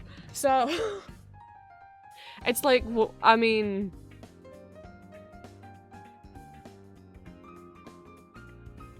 you didn't warn the workmen that there's other people upstairs. You don't knock on doors before you enter them. Like, what if someone had been getting changed in there? It's just, whatever, so... It's just stressing me out, because I don't know at any given day when there might suddenly be a man turn up and then throw my plans out of whack, you know? Because if I can't be making any noise or I can't be recording while the guy's here. If it will affect what days I'm able to go out, if I need to go out somewhere. Obviously there's going to be some day where they need to take a door off my door frame and put a new door on.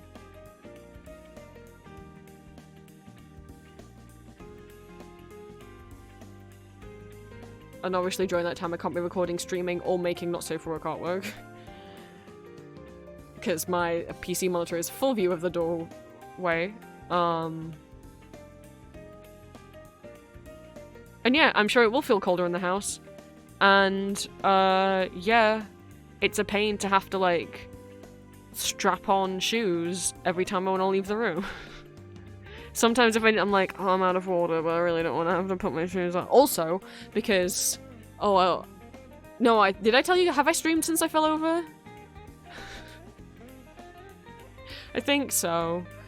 When the carpet was on the stairs, they were just carpeted stairs. But now the carpet's off the stairs, it turns out that every single one of our stairs has like a lip, has a ledge at the top, quite like an inch sticking out of the top. Don't know why anyone made them like that. You're probably thinking, isn't that a trip hazard? I have been terrified coming up those stairs every single day that we've had the carpet off. I'd already tripped up them twice and caught catching my toes on those ledges, but managed to catch myself and not fall over. But a few days ago, I did not manage to catch myself because I had my hands full of a tray that had all of my food on and 2 glasses full of liquid, and they all went everywhere. And I landed on my shoulder that I had already injured. What fun.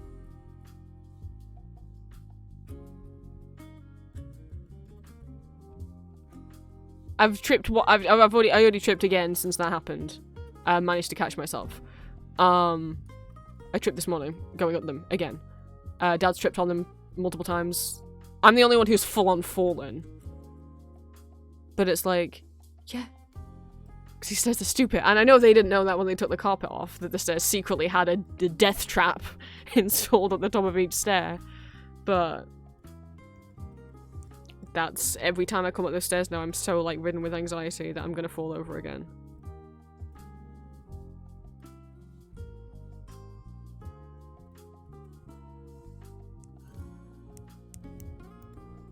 And that's not gonna go away until they're recarpeted, which is gonna happen when? If the door guy's not available to November, until early November, then that means no carpet until what, late November?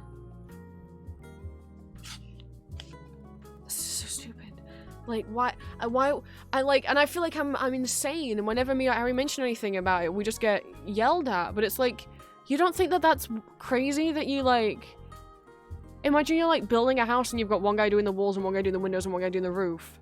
You got someone in to do the foundation, and then now you booked someone into the roof, but you haven't booked anyone to do the walls and windows, and the roof guy keeps being like, when can I come over? And you're like, oh, I don't know, we haven't picked a wall guy out yet. And oh, well now the bricks we want aren't in stock and the wall guy is like sick. So, like, you don't book. If you know you want like 3 different things done for your renovation and you need 3 different guys, 3 different companies, but why wouldn't you pick all 3 of those out before you hire any of them? And have like a timeline of stuff. I still can't believe that when they had the guy come around who did the walls, they didn't ask him how long it was going to take or what time he was going to show up each day. So they just were like, yeah, I don't know when he's turning up. But apparently me and Ari are the weird ones for questioning such things, because we're both just like dumb little autistic people, right? What do we know? We're not really even considered adults, even though we are both adults. It's like, I'm sorry, this sounds so stupid. So, yeah, we might not have carpet for the 2 months. And, you know, the whole time we don't have any carpet, we also don't have a washing machine, because they also took the carpet out in the downstairs toilet, the downstairs bathroom, which just has a toilet, a sink, and the washing machine in it. So they took the washing machine out, uninstalled it, and it's been sitting in the kitchen. And they won't reinstall it until there's carpet in there. So that means, for the past, like, month and a half, we haven't had a washing machine, and we aren't gonna have a washing machine for, like, another 2 months, which means no laundry. So after, like, a month, Mum and Dad finally were like, okay, fine, we'll go to a laundromat. They've been twice now. It's not cheap. It definitely would be cheaper, you know, and my parents don't have loads of money. It definitely would be cheaper if we could use our own washing machine. But because they, you know, don't want to be spending that money every week, we're only allowed to, like, we're only getting laundry done, like, once a month now. So you know, we're having to, like, stretch clothes.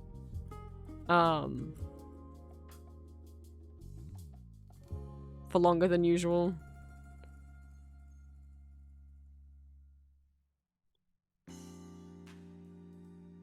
So that also, you know, 2 months with no carpet also still means 2 months without a washing machine. And without being able to use the downstairs toilet, which we're not used to be able to doing, you know, we're used to like, oh, someone's peeing and I'm desperate, that's fine, I can go downstairs. No, because, not just because it doesn't have any carpet, but it doesn't have a door. They took the door off. It had a slidey door and they took it off because they wanted to replace it with a new one, and then they just still don't have a new door, but we don't have the old one anymore, so there's just no door to that room. We're not allowed to put the light on for the upstairs hallway and the whole staircase, because there's a window halfway up the staircase, and they took the curtains off it while the guy, like, painted the wall, fair enough, and then they bought new curtains, like, 3 weeks ago, and still haven't put them up, and until those curtains are up, we're not allowed to turn on the light, because they don't want people to, like, when it's nighttime, because they don't want people to be able to see through the window when the light's on, and it's like, so you want me to go up the stairs that are now trip hazards in the dark?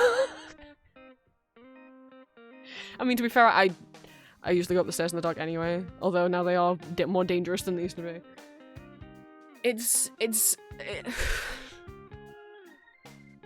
I'm so glad I'm going to Julia's for Christmas. Because if we still don't have a carpet at Christmas, can you imagine how much more insane? My mum's already insane every Christmas. Like, I've never enjoyed a single Christmas or birthday because she just makes everything about her and screams all day. Can you imagine how much more insane she's going to be if we don't have any carpet?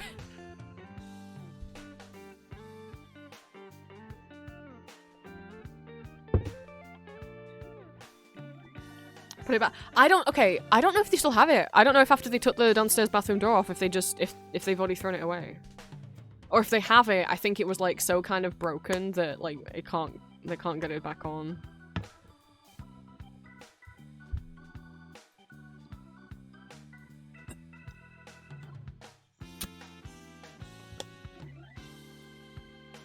They've already had to rescind and stop. They didn't want to put anything back in the downstairs hallway where there used to be like a lot of shelves and stuff storing some of Dad's documents, some of my Etsy supplies, and then a lot of Mum's card making stuff.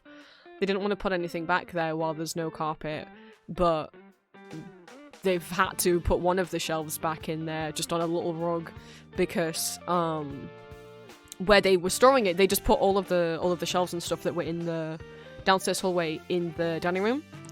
Like, just wall to wall to wall. And obviously now it's getting colder.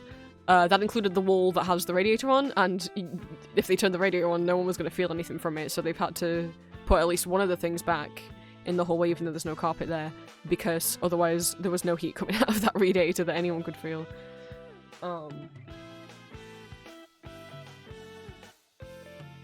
Yeah, no, I mean, and again, they haven't told us any of these updates. I just happened to overhear Mum yelling about something about the doorman not being available till early November, and I was like, oh, and then I went and told Aria. I was like, did you know? And they're like, no. What fun.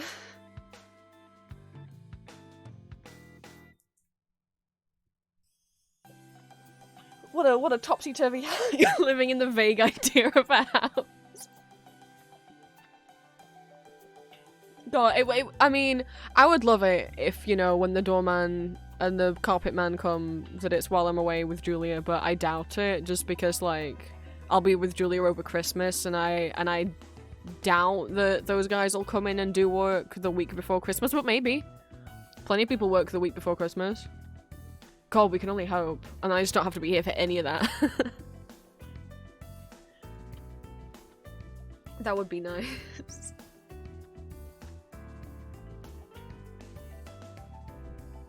But it's looking like it's going to be throughout November and early December, which is, you know, when I need to be focusing on making sure I have everything and packing and... yeah. And also recording a bunch of audios in advance, because obviously I won't be here for 3 weeks, so I need to make sure all of those audios are recorded in advance, and in case I'm like jet lagged and sad when I get back, in case I'm having post-baby trip depression, I need to have a bunch of stuff recorded in advance. That's what I did last year. I got 2 months of audios recorded in advance last year when Julia came over here. I want to do that again this year.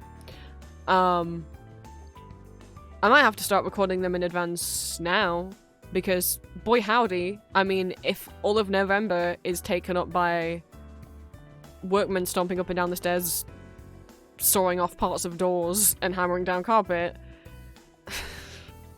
fuck. That's a lot of time that I can't record. I like to record first thing in the morning when I'm like, my brain's the most fresh before I've had time to get upset by anything I see online or by my mom. Anyway, coding!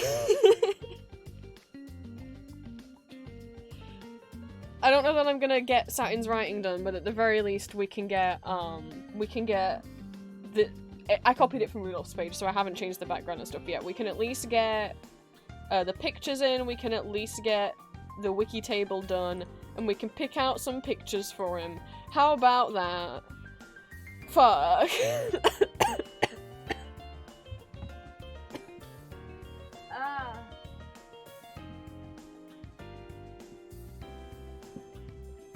In terms of my throat, it's been feeling a bit better. I don't know when I last streamed. I have picked up my other night guard, so I have two now, one for my bottom teeth and one for my top teeth. I've been wearing just the top one the last few nights. My toothache has gone down, my jaw ache has stayed, and my tinnitus is back for the first time in like a year. As in, I mean, obviously it's flared up before you guys have seen it flare up on stream, Deltarune. But I mean like permanent ringing non-stop. 24/7 the last couple days. So I guess we'll see. Last night I tried having them both in and I woke up with more jaw ache than usual, because having them both in kind of forced my jaw to be a little bit open all night, and I thought this might help, because like if it's really uncomfortable to close my jaw all the way and it's more comfy to just have it open a little bit, then I'm probably not going to be like clenching my jaw tight, but then it still hurt this morning, so I don't know. If I go back to the hospital, which will be a 40 to 50 week wait, from when they put in the referral to when the appointment will be, I just know they're going to tell me what they told me last time, which is like, well, it's stress, you need to stop stress, can we give you pill for no stress? And I was like, well, I'm living in a living situation where I get like stressed out or screamed at every day.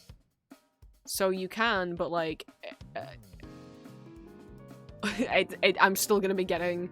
The doctor was like, ah, I see, right. Can you move out? And I was like, well, I'm trying. And they're like, well, you need to do that then. I'm like, cool, are you gonna buy me out? I didn't say that. And the fact is, it's probably just not gonna go away till I move out, and I'm away from you know who. And the no carpet.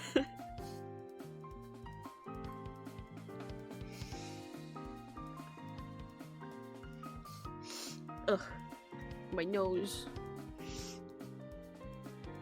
But yeah, we'll see.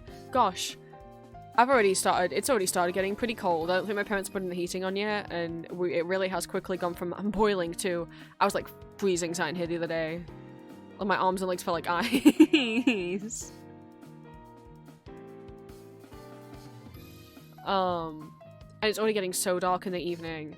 And we haven't even had daylight savings yet. I swear, like 2 weeks ago it was still light at 9 o'clock, and now the sun's setting at 7:30. This is, I already feel the seasonal depression. Like, it's already been, my seasonal depression really gets flagged by like lack of sunlight, which I guess you could just say is an iron deficiency, which does in turn cause depression. Not iron deficiency, sorry, vitamin D deficiency, which in turn does cause depression. Because obviously less hours of sunlight because the sun's setting earlier and rising later, and also more and more days of being just grey all day and never seeing the sun. I'll get someone on with Julia. Well, obviously, because you're my sunshine. You make me happy when skies are grey. Solnishko. Anyway, ignore me being cheesy and trying to fluster my own girlfriend. Satin time. We get to do the fun thing, which is picking out, well, we don't get to pick out images yet. I've got to do this. I need to get rid of this, because this is for Rudolph. I need to replace the images. And replace this image. Yeah, replace this image, this link, get rid of this, and then refill all this info. And then we can do the fun bit.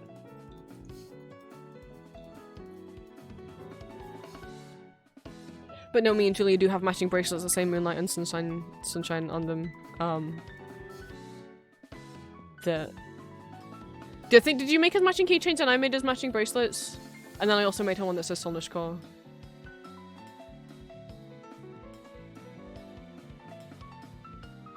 So...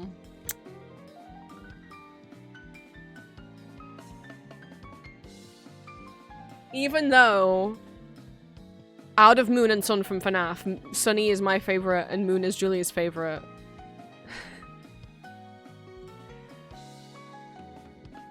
And to be honest, as much as I probably wish I was cool and stoic like Moon, I know that I'm nerdy and excited like Sun.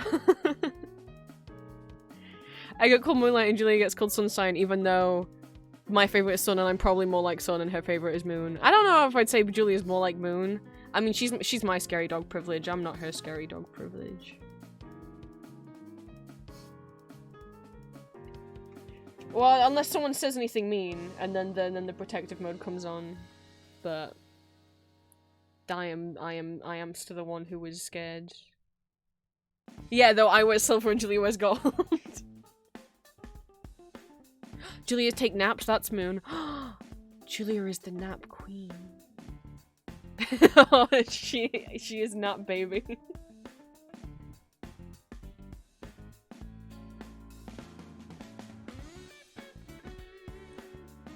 We'll do like 30 to 60 minutes of co-working, kind of. Where's my current playlist, which is mostly Lady Gaga? Where is she? And some Vocoid and some Deltarune.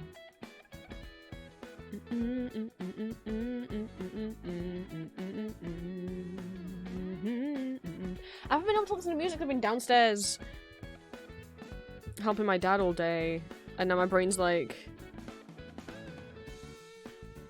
do we like music anymore? It's like, yes we do. We just, I know we haven't listened to it for a few days. It's fine.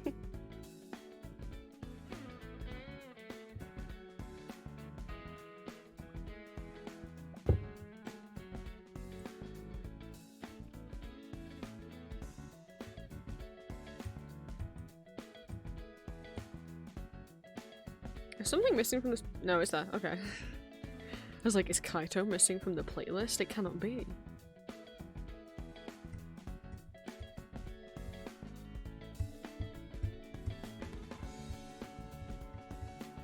Oh, my brain doesn't know. My brain doesn't know what music it wants to put. Oh, no.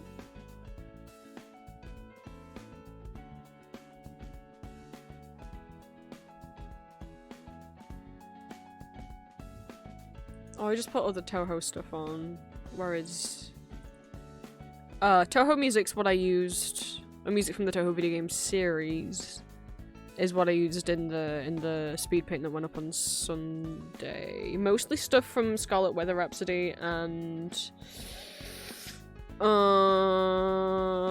there's like 200 Toho games. Regular mainline Toho games are the bullet hells that Toho is famous for. So like Toho 1, 2, 3, 4, 5, 6, 7, etc. All the way up to like, what are we at, like 20 or whatever. And then you get the decimal point games, so like all of the 0.5s. So like 10.5 and 12.5. 14.5 are all like fighting games, like essentially Street Fighter, Mortal Kombat, but with Toho characters. And then there's also like 14.3. There's a 0.3 and there's 12.8. I forgot what the 0.3s and the 0.8s are. There's a lot of Toho games. There's a lot of Toho games, okay? Obviously I like all the regular Toho music, and then what's cool about the fighting games is they'll often do complete rearranges, remixes of the regular character's theme, rather than, kind of like how Smash Bros does, right? Like, Smash Bros doesn't just be like, okay, here's the theme for the Castlevania stage, or here's the theme from the Mario or the Animal Crossing stage. Like, they are also like new arrangements of that music.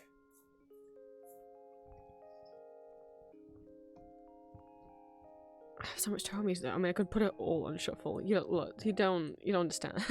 Oh no! I grabbed OBS.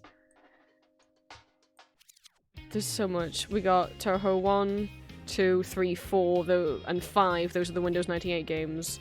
And then 6, 7, 7.5, 8, 9, 9.5, 10, 10.5, 11, 12, 12.3, 12.5, 12.8, 13, 14, 14.3, 14.5, 15, 16, 17, 18, which came out in 2021.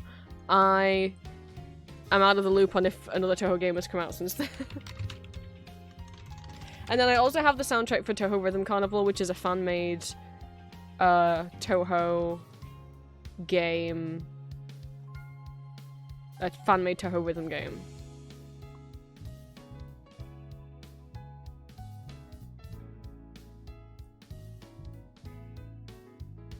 I am missing some. Okay. So I'm missing 17.5... 18. How is there an 18.5 before there's 18? What? Okay, mainline games, there's been 2 more. There was one in 2023 and there's one in 2025? Is it already out? I'm so behind. It came out in August. This is what all Toho games look like, by the way. Welcome to the layout of Toho. This is the game. Have fun. I've played some. I don't think I'm very good at bullet hells. No!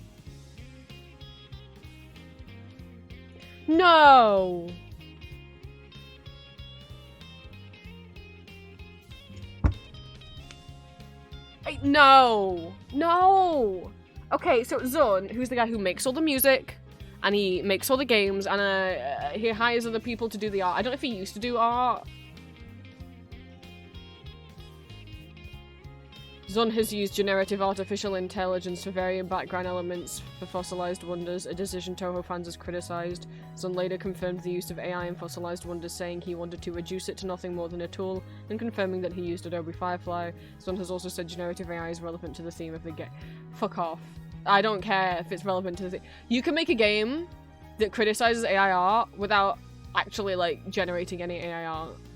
Because every time you generate AI art, you are stealing from other artists. Including, like, the artists that you hire and work with and that you are. And harming the environment. For fuck's sake.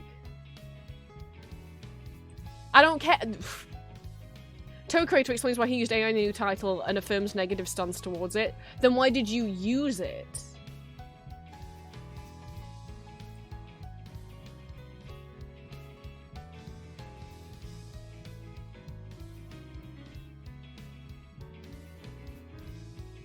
Fans were surprised as it's previously spoken out against AI art. He was like, well, it's not AI because it, like, you didn't use it for the actual characters. Denying AI outright or rejecting it because you dislike it is a form of losing to AI. No, it's not. That's not a form of losing. It's a convenient tool and losing it, so is my asserting I won't. So he's like, well, if you just refuse to use AI, you're losing. Why? Because you think you're, like, not gonna be able to compete with people who do use it?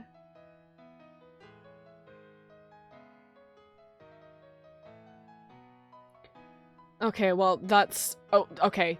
This is only tiny, slightly better, which I didn't know. So Adobe Firefly, which is Adobe's fucking generator thingy, is only trained on work that they had permission to use. So that makes it slightly better than stuff like ChatGPT and Midjourney and whatnot. So apparently Adobe Firefly's Image Generation is only trained on work that Adobe owns the rights to and public domain images. So that's better than ones that just train on stolen stuff. So at least Adobe's isn't trained on stolen stuff. That doesn't really address the environmental issues of AI data centers. They condemned collecting individual artwork and generating content that admits it, like the Ghibli AI art stuff. I have a negative sense about I believe refusing to use it at all. What does that mean? So he's saying, like, yes, AI generating is bad, but I think refusing to use it at all is losing to it. Like, what?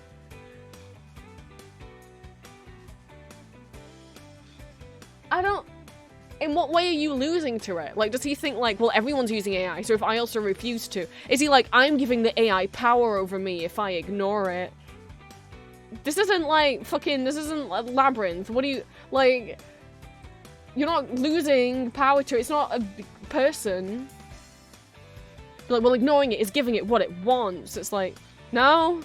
It's actually giving it exactly what it doesn't want. Fucking goddamn it. Well, I'm gonna keep listening to the Toho albums that I rightfully own. Not all of which were composed by Zone. There were other composers who've worked on the Toho franchise that people seem to forget and just go everything was made by Zone. But like, fuck this shit. I mean, I'm not getting this game. Fuck that. God damn it. I love learning things about things I know nothing about. Sorry, bunnies.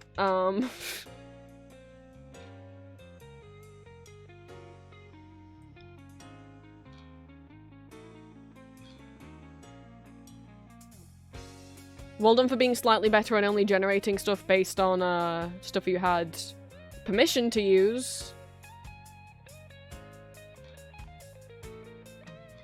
So the game criticizes how AI dilutes public knowledge and uses actual AI backgrounds to illustrate this theme.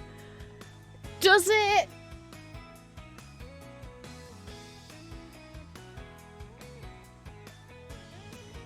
Does it though? I feel like you could have still told a story that criticizes the use of generative AI without having to make your own AI-generated background images that people will barely notice.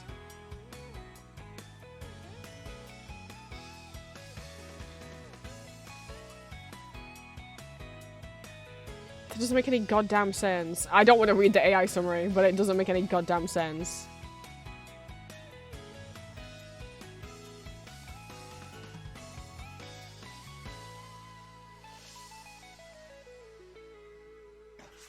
No indie devs. How could you? You were meant to turn to the dark side. Well, now I don't know if I want us to listen to Toho music. Now I feel betrayed. Lady Gaga would never betray me in such a way.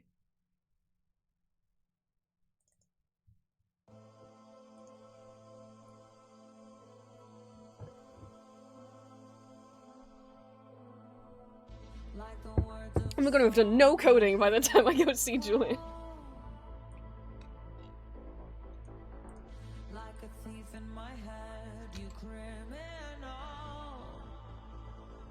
Alright, I need to get Toy House. Actually, no, hang on, I can get the links from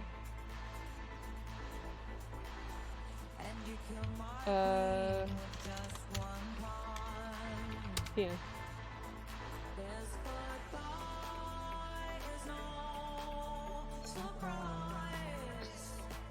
I know it's only to do karaoke.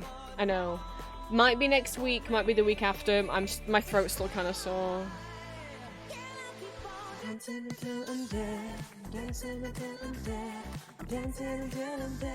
I know I'm singing right now. I'm not belting though, like I'll need to do on the stream, and my throat hurts. I'm singing despite my throat hurting. Also, I'm really nervous and really scared, so give me another week. But I guess I need to do it soon before potentially a random carpet man or doorman shows up.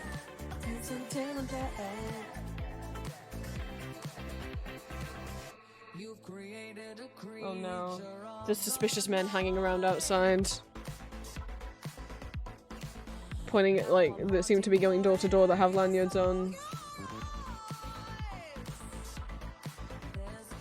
I know what you are.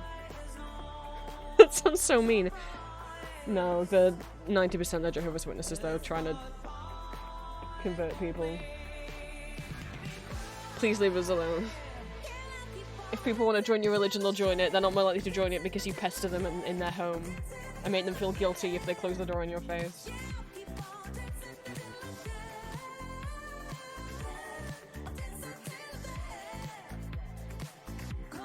Not picking on it as a religion, picking on the practice of annoying people in their own homes and trying to guilt trip them into signing up for your church or whatever.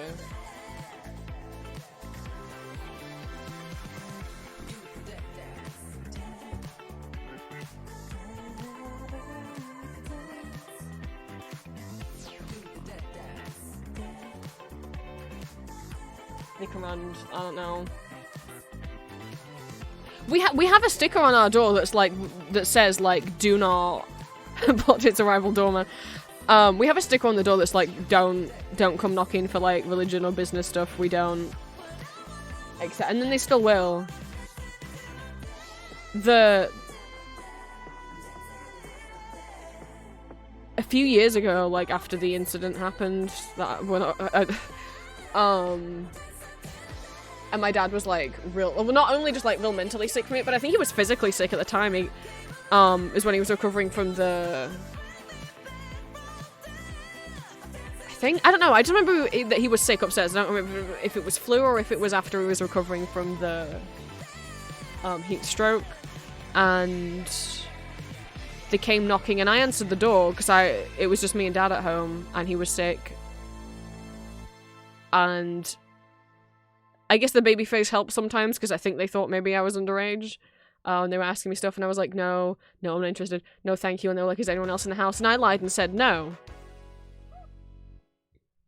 It was like, you know, are your parents home or anything? And I said no.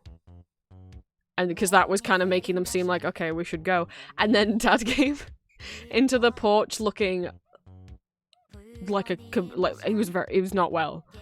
Like he was actively sick at the time and looked actively sick, and came as like, is everything all right? And they both went, sorry, we'll go, and they just left. And I was like, did they leave because they realized I was lying to them? Did they leave because they could see like how not well dad was? Did they just leave because they thought they were about to get in trouble for bothering me? I don't know. I hated the interaction so much because, yeah, they really don't. I guess you really do just have to slam the door in the face. You can't just go, no thank you, no I'm not interested, no thank you, no thank, because they won't stop talking. And I was like, inching the door more closed every time I said no thank you, but they just wouldn't leave, and I was like, I'm scared of people, and I'm autistic, and I don't have it in me to just like shut the door in the face. I know that's what you're supposed to do, otherwise they won't leave. But I was so scared because there were these two big guys and I'm a little guy. And I was like, I don't know, if I'm rude to them, will they get angry? And then I don't know what to do if they get angry.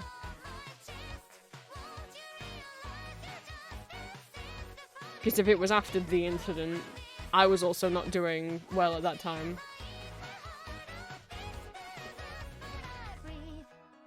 So I don't know how long it would have gone on for if dad hadn't come in the room.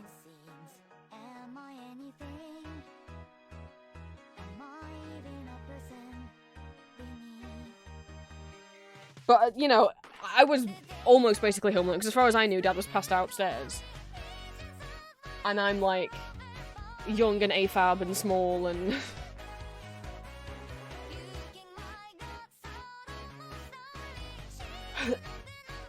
scared of confrontation, and I didn't want to make him angry, because I was like, I don't know what these two random strange cis men I don't know what we're gonna do.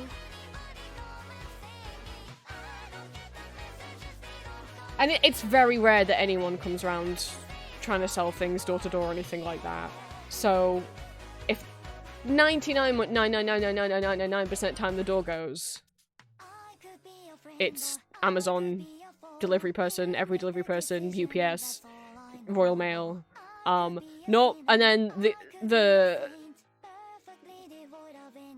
0.9999999% of the time is dad because he's locked himself out. And then that, you know, that tiny, you know, less than 0.0000001 is them. And I don't know how to do it. I just freeze up. It's just like a instinctual, almost like trauma response of just like, don't piss them off. I don't like it. I don't know how to deal with it.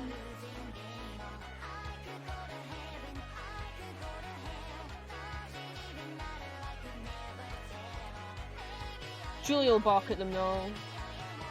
Baby, give me something but I can't control this.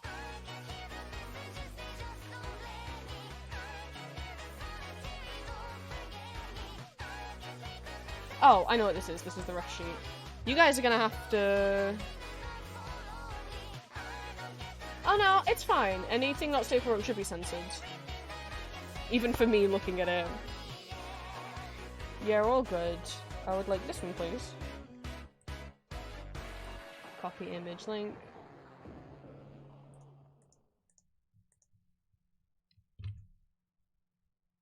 And then I need...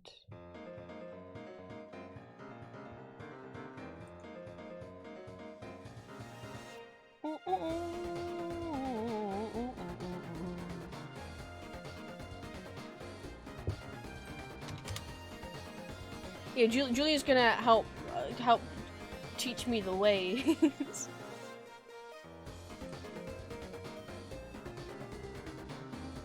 And it's like the only time I've ever been able to like stand up to anyone is like I got bullied a lot at school, but occasionally if I caught my sibling getting bullied, oh.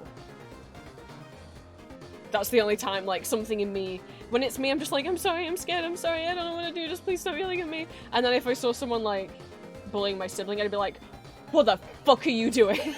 Like, all of a sudden it's like, oh, when it's not me, it's someone I care about. Something in my brain goes into, like, primal animal mode.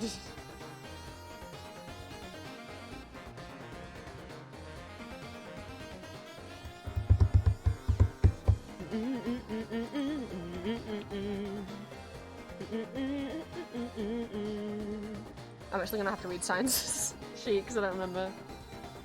Mum yelled at a number before they were trying to get people into their church and you saw Lily trying to peek in and Mum lost it, like, what?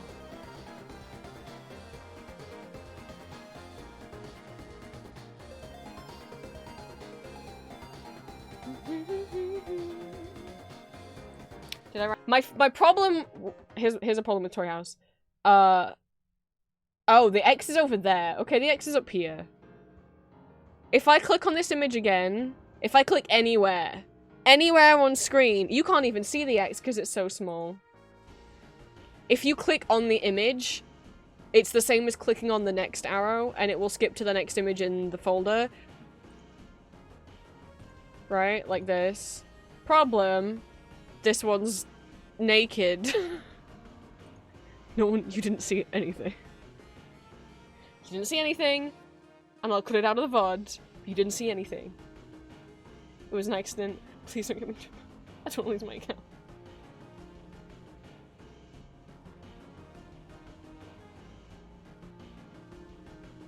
What timestamp are we at? God fucking damn it! I was trying so hard, and I was like, oh, I should cancel the screenshot. And it's like, no, it's fine. Just don't click on the image. And I was trying so hard not to, but like you guys don't understand why this little X is here. And that's the only spot you can click on that won't skip forward to Nakey time.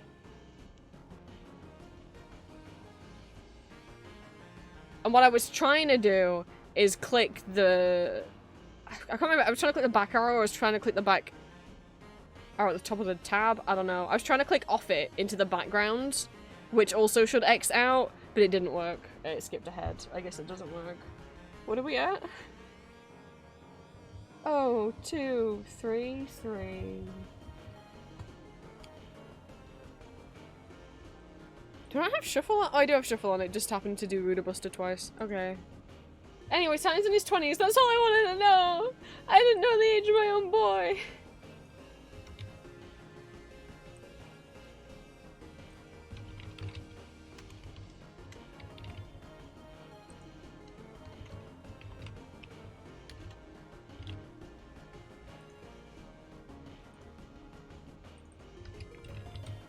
You can't expect me to remember things like the ages of my own children.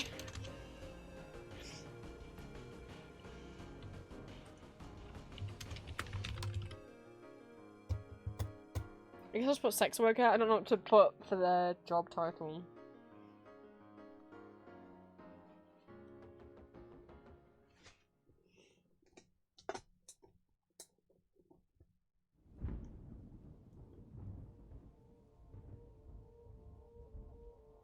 That morning, just me and you, with leisure views for two. Our promises bound, our sights we long outgrew. A curtain that shades a late but morning sun. A weeping window wails for days come undone.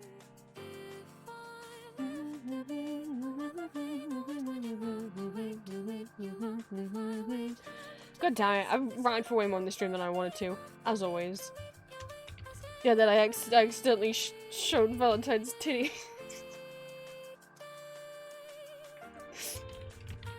Oh no. They said it.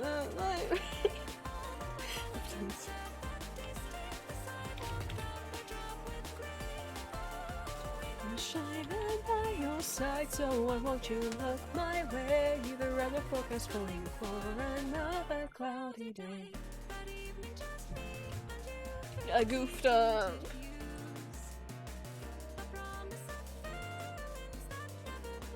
And I missed it. You could go look at them whenever you want.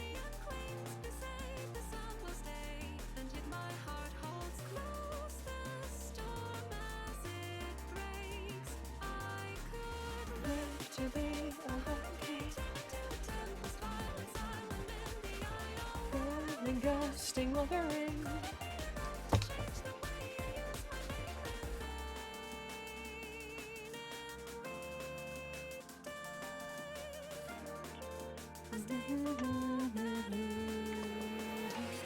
Wait, I need to get Satin's YouTube playlist.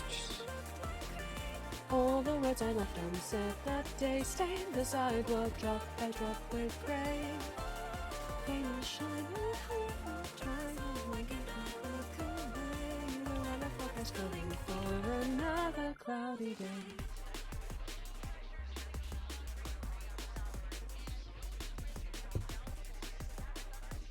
Shouldn't it be near the top? Isn't it meant to be auto-sorted by most recently updated? They added newest. Last video added. Okay, so date added I guess means date created then of the whole playlist, I see.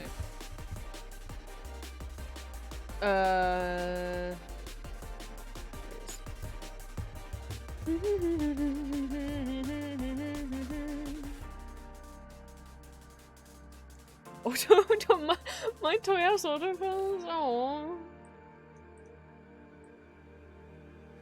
Look. Okay. Yesterday I heard they said it looked like rain. The words I left unsaid that day stained the sidewalk drop by drop with grey. Let me get the not say it, the nude reference up and the censored version. Calling for another. Didn't you see the news today? I heard they said it looked like rain. All the words I left unsaid that day stained the sidewalk drop by drop with grey. Pain and shines with me, but even still I'll stay. The weather forecast calling for another cloudy day. Look at me, the will be. Everything that I could be. Okay. Someday I need to look at somebody's code that isn't Rudolph's code, because he doesn't have a not safe for work reference yet. I know. I know we don't. I mean, technically, I mean, there's not a super drawing of him. You can see most of what he looks like. But not a proper standing reference yet.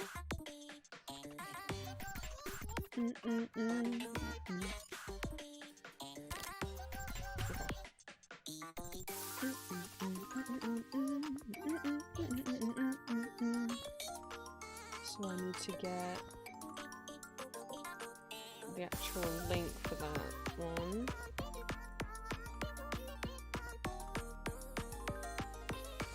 Like that's where the link takes you, but the actual thing displayed needs to be the censored version. And it's permanently die.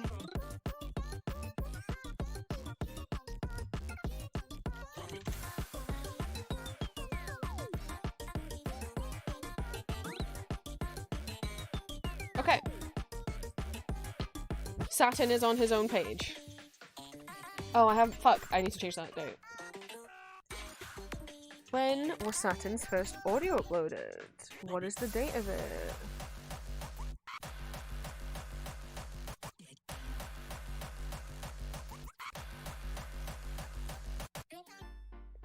The 30th of November 2022.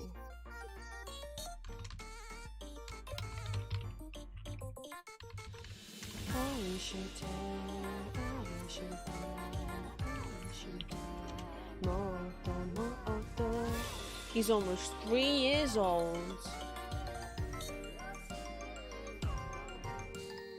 Obviously, this is not the background, this is from Rudolph's. We could change that. Okay. So now, all of these pictures are from Rudolph's page, and the background's from Rudolph. So, we need to go pick out a background. We gotta do the fun part. It's fun part time. And it's permanently die. It's permanently die. So we'll find the little template. I have to keep all my code snippets in here. So this is for the OC pages.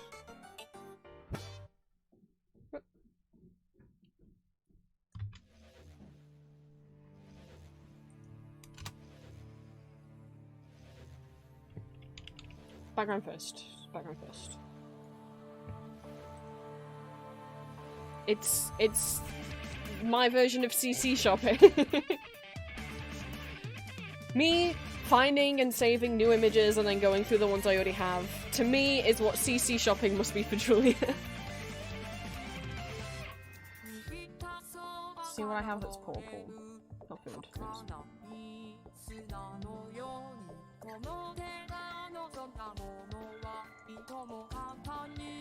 Because this is a bit too warm purple, I need a cooler purple for Valentine. Have all these.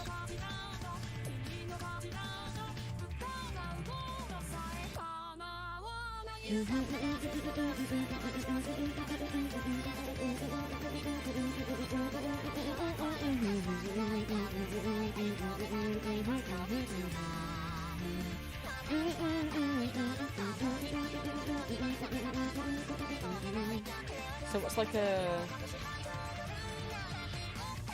this one maybe?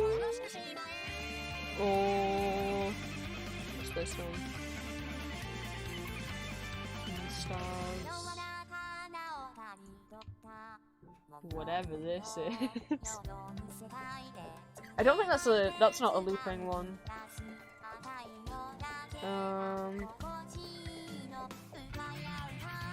I think maybe this one. And then I could use this one for silk.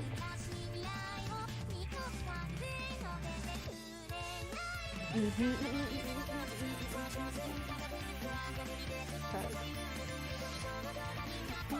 I have these Pokemon ones.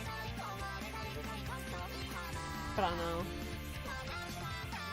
I mean, I would like something cute, because that would be cute, but the only purple option I've got.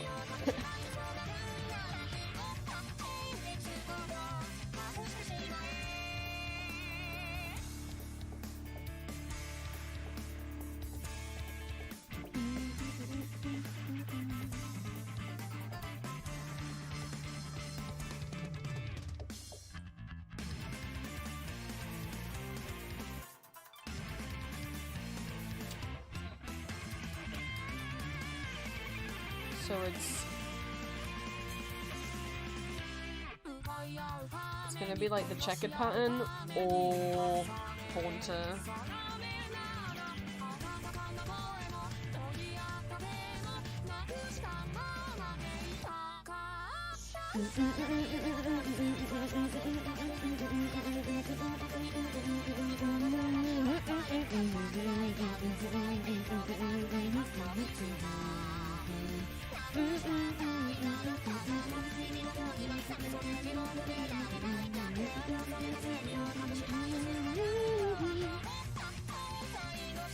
I'll try both out.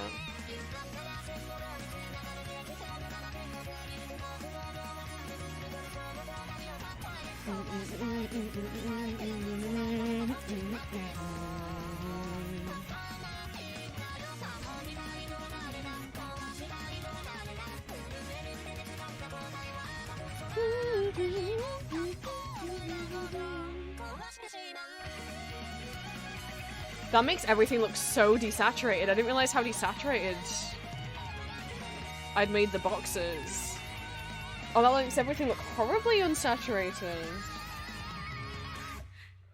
I'd have to saturate the boxes way more if I use that one.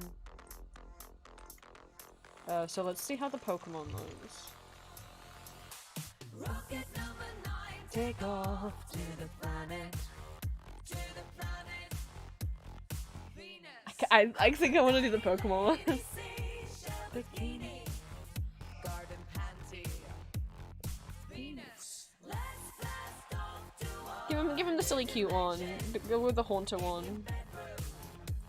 These are made by Vampire Valentine, I think on Tumblr.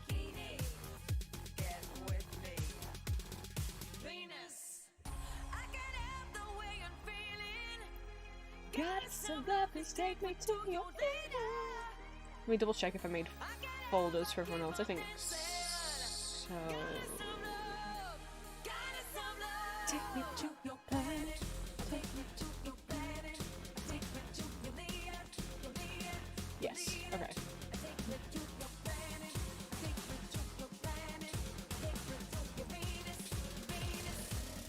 So let's make folders. When you touch me, I die just a little inside. I wonder if this could be love, this could be love. Galaxy, space, and time. I wonder if this could be love. Oh my god, talking about rocket ships.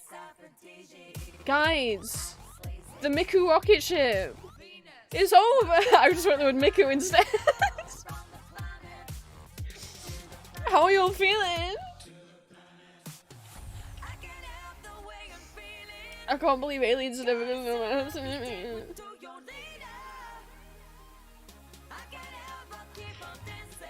For people that don't know. Like 10 years ago, this Japanese space program sent up a space probe full of like tens of thousands of pieces of fan art and fan messages about Hatsune Miku. And sent it off into space. And then last year they lost contact with it, and now I guess in this last week they've officially like cancelled it, and I guess I don't know if that means like they're not going to reach out to it anymore or it's powered down.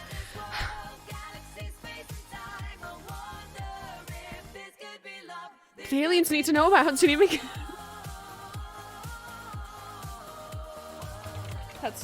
Hatsune Miku space probe. I won't prove.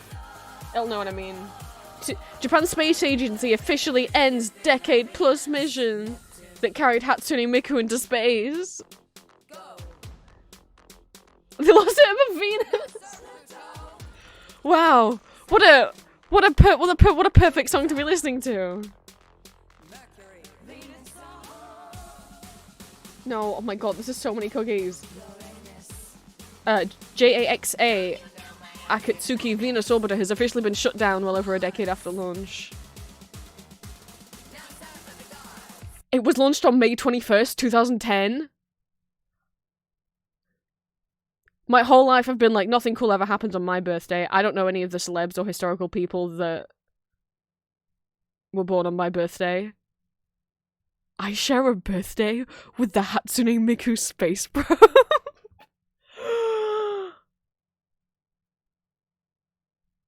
Oh my god. Finally, something. It was initially launched on May 21st, 2010 after being famously decorated with 13,000 Hatsune Miku drawings and messages. So the probe next door to Venus to study the planet's weather and signs of volcanism. The probe captured stunning images of Venus. Lost contact within April 2024. And operations were officially terminated this Thursday. It was the only operational probe specifically focused on studying Venus over the past 10 years. But no Venus will live now with Miku. If this could be love. Well, Venus might have any robot friends flying around it. The new missions that NASA's working on 2 uploads. I don't. What do they have? Yeah, but do NASA's probes have Hatsune Miku on them? I don't think so. I don't think so. It's not the same. Oh, sure, it does wonders for science. It's not got Hatsune Miku on board. So who gives a shit? Anyway, let's go find tiny thin buttons for Saturday. It's not so hard.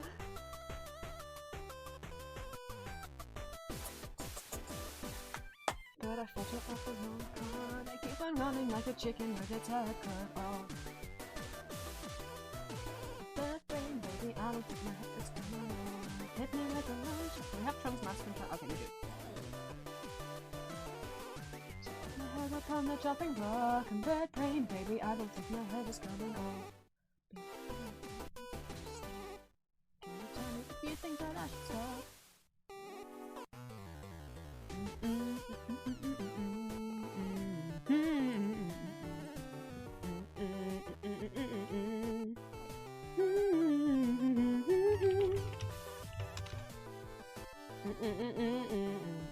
What'd be a good thing to do is have the audios of 2 new OCs up before Christmas, get that series started, because boy, have they been in my brain. Well, one of them's been in my brain for 3 years. It was one of my first ideas for an audio OC. But I'd really like both of them up soon. I keep being like, yeah, I'll do it this month. No.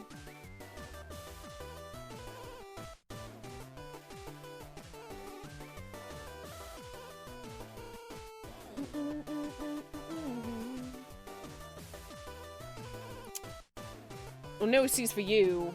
And I've had them out for so long I haven't drawn them a single time and I know exactly what they look like. I just gotta pick out some clothes, but... I know. They're the 2 that I've been talking about for ages. In the garden, all you seem to lose no fear. Is it really true that a bird like me could never think like you? Is it all in my head? Is my ignorance just dread? Wait, why isn't either one saving? Oh, because the page hasn't finished loading? Apparently. Firefox is struggling, so it's not letting me save any images. I know this page always takes a while to load. I have to wait for everything to load before I'll save any images from it. Well, maybe we'll just- Oh, it's done! Okay, it's done. Can I have pictures now, please? Oh, I can have pictures now. I've taught them- I've mentioned it on stream so many times. I just need to do it. Because sometimes I think about that, like, one anon I got on Tumblr that was like, why do you just do the same audios over and over again with the same types of requests? Like, the first initial introduction audios with your OCs are so much more interesting with stories, and then you just go back to doing, like, Nightmare Comfort and Angel Kitchen Comfort and blah blah blah, and they were, like, complaining about it. And I know, it's like, well, I make those because that's what you guys ask for. I know not to listen to one random person that complains, but I've never forgotten about that ask. And I'm like, it has been a while since I had a new one with a story. I mean, I guess not. I mean, but Rudolph and Solus aren't at a point where we're doing requests with them yet. I mean, kind of, but, you know, I mean, we just had that story from them. But...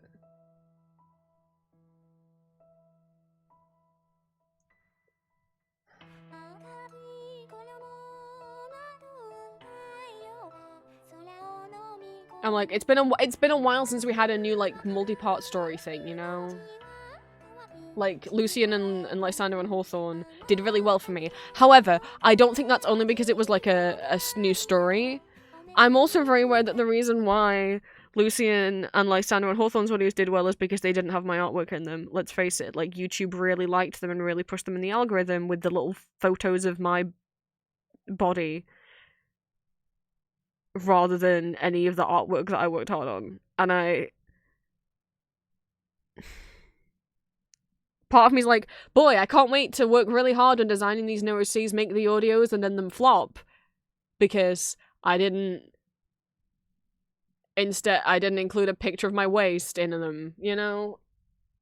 And I'm not saying that that's because, like, people on YouTube are more likely, but that clearly is what the YouTube algorithm, like, preferred showing. And I don't know why. Or maybe it is. Maybe it is that just most people scrolling past my thumbnails that have my artwork on think, oh, that artwork looks like shit. Which then sucks because it's like there's so many people making ASMRs like what I do, but they use completely AI-generated art.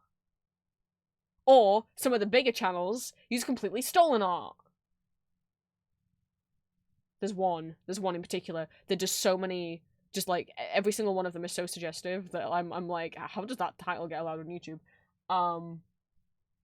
That's just stolen art. Someone made a Twitter account just finding the source and the original of everything. And I've heard reports that like also that person, I've seen people say that also like that he creeps on women in his Discord server and flirts with, or well, I mean, I guess if they're consenting to the flirting and the sexual role playing, with it's a bit like power dynamic and parasocial though, like. But I don't know if any of that's true. I know what is for sure true is that all of his art's stolen and not credited. Like, not only just saves anything he finds on Google Images, but also doesn't credit any of them. And I'm over here like, there's so many people doing ASMR of the same quality, and not just me. I'm not just trying to big myself up. There's other creators as well that like struggle.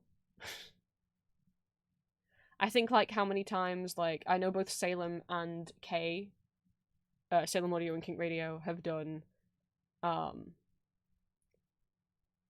taken breaks from audios and done fundraisers and donathons, subathons and stuff. And I'm like, and they Salem properly like credits and gets permission for art, and Kink Radio draws his own stuff. That I'm like, and then you'll see ones that have like over 100,000 followers, and all of that art is stolen. And I'm just like, phew. Or ones that are growing very quickly, and all of that art is AI generated. And I'm like, I mean, I know I could do better with the thumbnails, and I'm not just trying to be like, no, it's not that. I know, like, if maybe it was a bigger close-up on the character's face, if they looked a bit more seductive, like, Yuri Voices thumbnails, Yuri, you know, commissions all of his art, will often be, like, very close-ups with just, like, kind of maybe the tags as text on the thumbnails, or, like, art made specifically for the thumbnail. Like a new piece of art for every thumbnail. And I'm one little guy, and I don't have enough time to make a new piece of art for every thumbnail. I'm sure the videos would do better if I had a new piece of art for every thumbnail that was like a nice piece with a background and everything. But I'm one guy who does the scripting / improvising, recording, audio editing, mixing, video editing, and all the thumbnail artwork. They're like, I don't have the time, and I do 3 a week. I don't have time to draw 3 entirely new pieces of thumbnail art every week, and also run my Etsy shop, which takes multiple days a week to make all the products, because I make stickers and badges to order, and then also pack those up, and then also I need days to be able to stream on. I don't have time to do new thumbnail art for every single one. And I know then it's like, why don't you commission people? And it's like, I'm so it's me being picky. I would like, ideally I would like all of my artwork on my channel to be my own, just because then I think it looks really nice and cohesive if it's all my art in my style.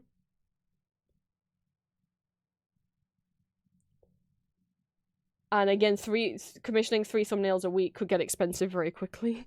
It feels like if I'm able to draw it myself, I really should try, rather than spend all this money when I'm also like trying to move and I've got all these other expenses, you know? And I'd probably be real picky with the artists I choose. I'd probably only want to choose people that I know because I'm not risking commissioning an artist that ends up being transphobic, you know?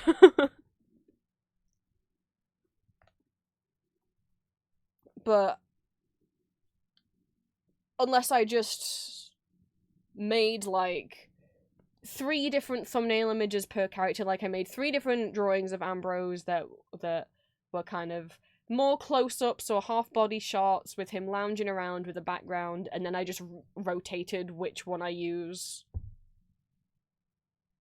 Or even if I just make one. Because I've thought about that, I'm like, what if I just make one nice thumbnail for each character that actually kind of has a background? And that doesn't have to be the background in the video. The video can still be my usual thing with all the text on screen. Because I have all that text on screen at the same time. Because I know people don't read the descriptions. I know they don't.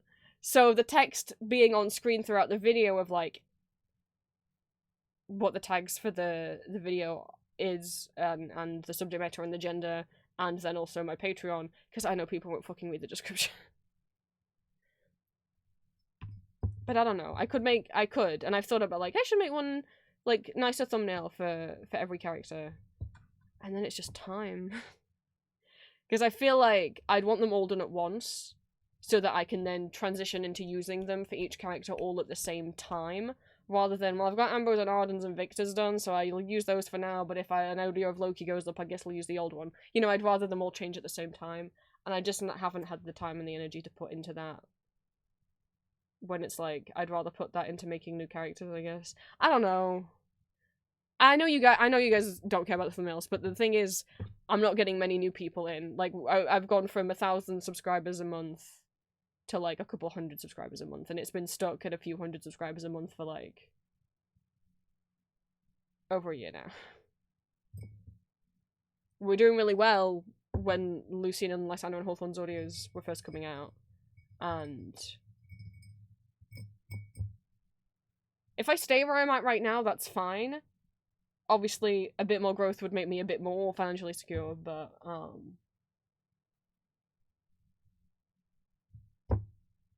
not that I'm financially insecure. It would be nice. Because not everyone who's here right now is gonna stay forever. I need to be making sure new people are interested, and I thought the Cookie Run ones would do that, because they get more views, but it hasn't resulted in more subscribers, sadly. So, I mean, I'm still getting a few hundred a month, but, like, you know, a couple years ago I was hitting, like, 10k, and then 9k, and then, no, 9k, then 10k, then 11, then 12, like, every month, or sometimes twice in the same month. And now it's like, I think I've been at 23k for, like, 6 months or something, it feels like, you know? I'm just trying to think, but then it's like, do I prioritize making all these new thumbnails, or I prioritize making new characters for you all, and, like, doing Etsy, and, you know, like, the backstory series and stuff together. I don't know what to do anyway.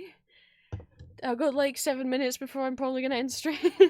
I just don't know what time it was. Let me save all of these for Saturn. So I want to see my girlfriend open things that I bought her. I'll have to have a big think. Maybe it's something that I'll work on next year. I don't think it's a project to start before I go see Julia. Maybe it's a thing to work on next year, as well as the Monster Boy Band. This year was meant to be Monster Boy Band, and then my mental health got worse.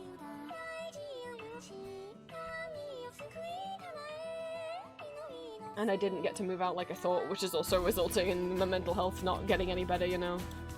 But maybe next year will be the Monster Boy Band year. What do you guys get this year? I mean, this year you got the backstory series, which was a lot of work. Me voicing, like, 3 main characters, 1 background character. And actually scripting stuff, not just improvising stuff.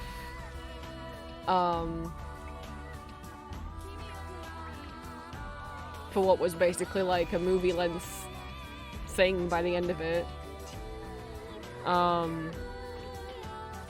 Matthias Solus Rudolph.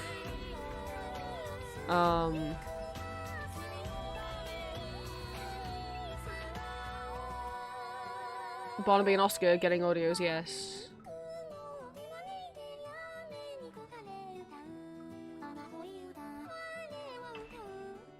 infecting you all with cookies.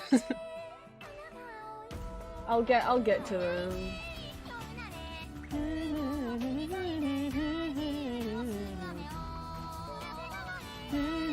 They're not. There's just been other stuff I wanted to get done first. I'll get to them. They'll happen. Do they not have he, they? Do I just have to get like a he, him, and a they, them? Oh, no, here we go.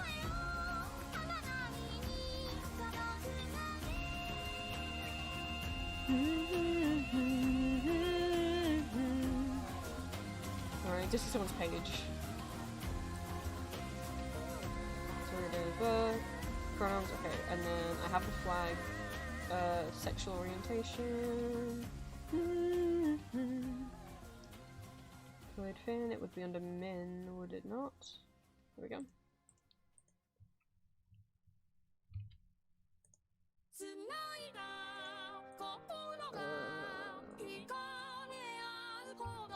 Romantic orientation. I mean, there's not really a separate romantic flag for Killian and Sapphic.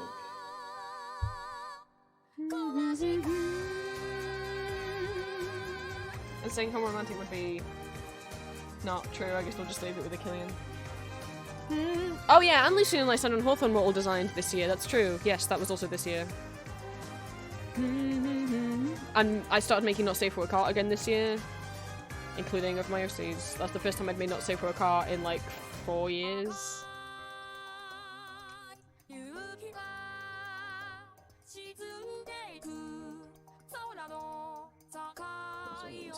Language, nationality.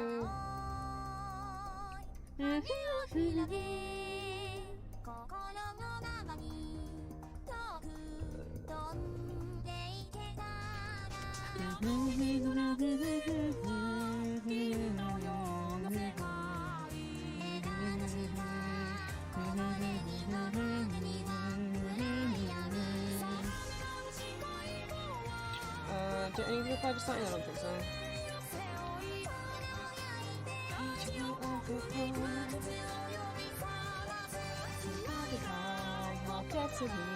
Two hearts together as one.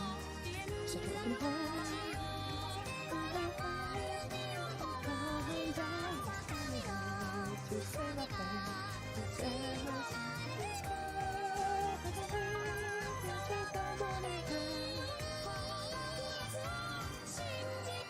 yeah, I got all the, well, yeah, and then obviously all the Pixel Chibi and the goobers of all of those OCs as well. All of the Cookie Run stickers, the Date Everything stickers, K-pop Demon Hunter stickers. What else did I do this year?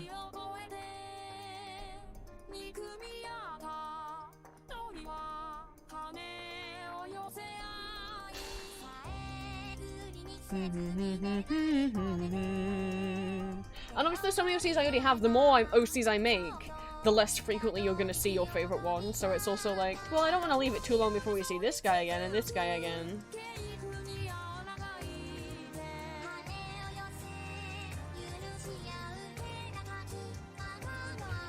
I know it's been a while since someone in particular was seen, but I got a request for something that fits for Halloween, because, you know, every Halloween I always do a scary movie comfort audio. That's the Halloween thing. And someone asked for one with someone who hasn't been seen for a while, so I was like, that's who'll get the scary movie comfort this year.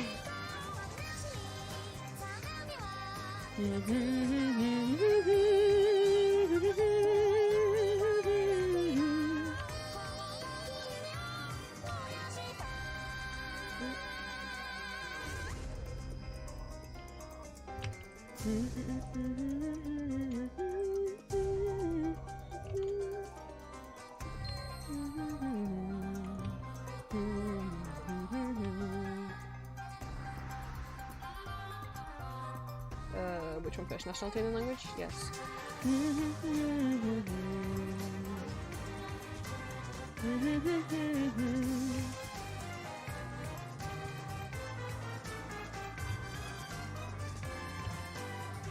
It's 7 o'clock. Thank you for letting me know.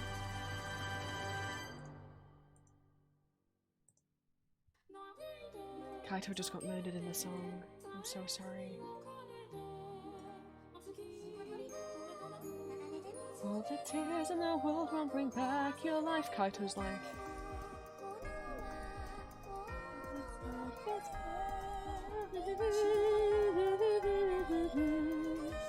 I'm close to Light Rising now.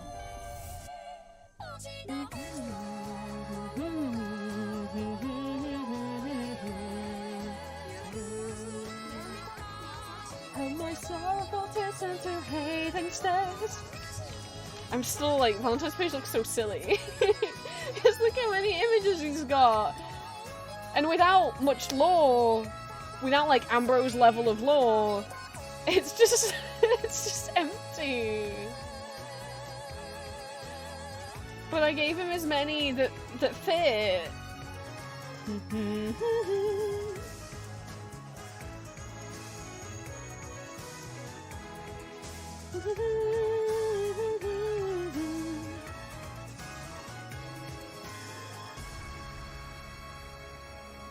So many.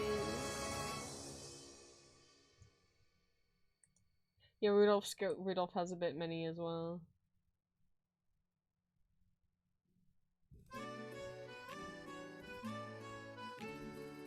Oh, it's okay, Kaido's live. Oh, but he'll die by the end of the song.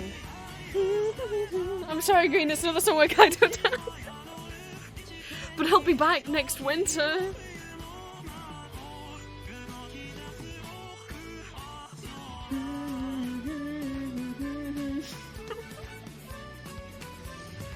Okie dokie. I will...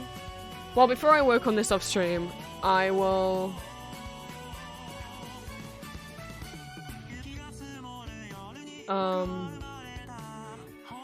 try and get my Etsy shop back open to US people, USA peoples, and then maybe finish off Saladin's page.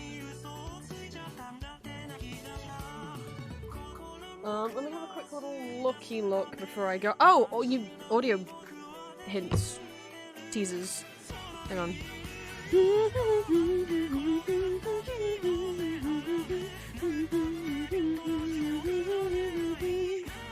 We already had Victor. Wednesday is Affogato. Cookie Wednesday. And second Not Safe for Work audio of the month, Saturday. Because I originally had something else down instead and then was like, I actually don't have the energy to do this. There's been other things that are more requested.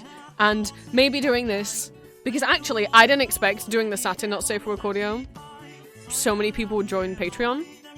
I underestimate every time how popular my OCs are, I guess. So maybe this will help boost Patreon members. So Saturday's Arden.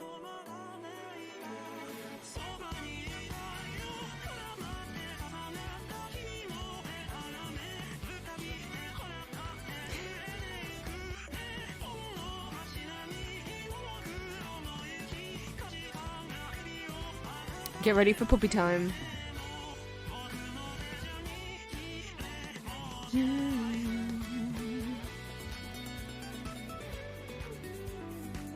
Let me have a little looky on Twitch.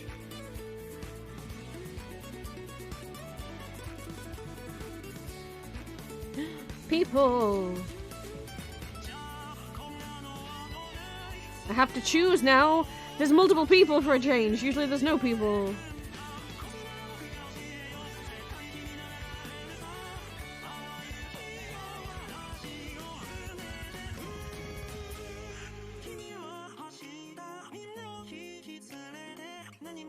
Well, I think maybe one of the people is on BRB or ending stream. Maybe? I cannot tell. So it's been like an hour, but I do not see them on the screen.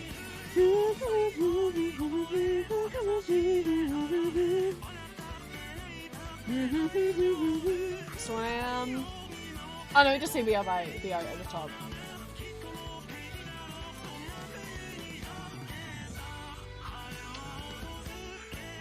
Come back! I'm not raiding while someone's on a BRB screen. Third option! Sorry, that was loud. Option number 3, you on a BRB screen, and I didn't see you the first time I scrolled. Let's go raid a fellow person that you guys might know, because they're a Discord member and show up in Twitch chat. Let's do some co-working with Hills. Let me get a raid message. I think they've got, what's it, Spirit City? But the thing that Julia uses that has the cute animals when she's co-working, it's not called Spirit City. What's it called? I don't know what it's called. Julia uses it. So Hills has also got that up. So you can find what cute little animals they're gonna get.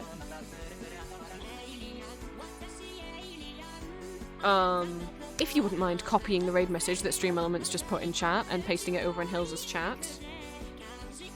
I know, Prince is remembering to raid people for once. It's crazy.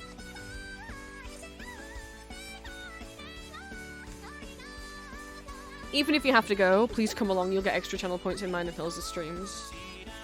Can I double check Hills' pronouns? Any pronouns.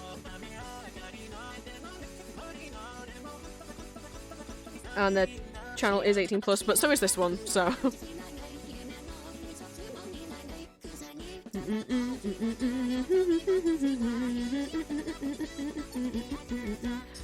I don't know what Hills is working. It just says co-working, crafting, productivity stream.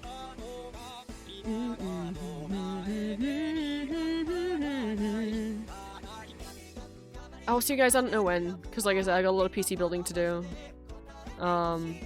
Might be doing all the wiring tomorrow.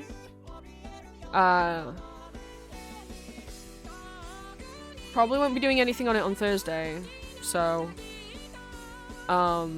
maybe there's a bit. Also, I haven't recorded any audios today or yesterday or the day before because we were just working on my PC stuff all day. Well, no. Today I was working. I need to get my Etsy orders done. And then yesterday PC stuff. So I actually haven't recorded any audios in a couple days. So I should prioritize that. Maybe tomorrow morning I'll try and record an audio or two and then go post office and then. No, I won't be able to because we're on my PC. Maybe stream Friday or Saturday or Sunday. I don't know. Goodbye.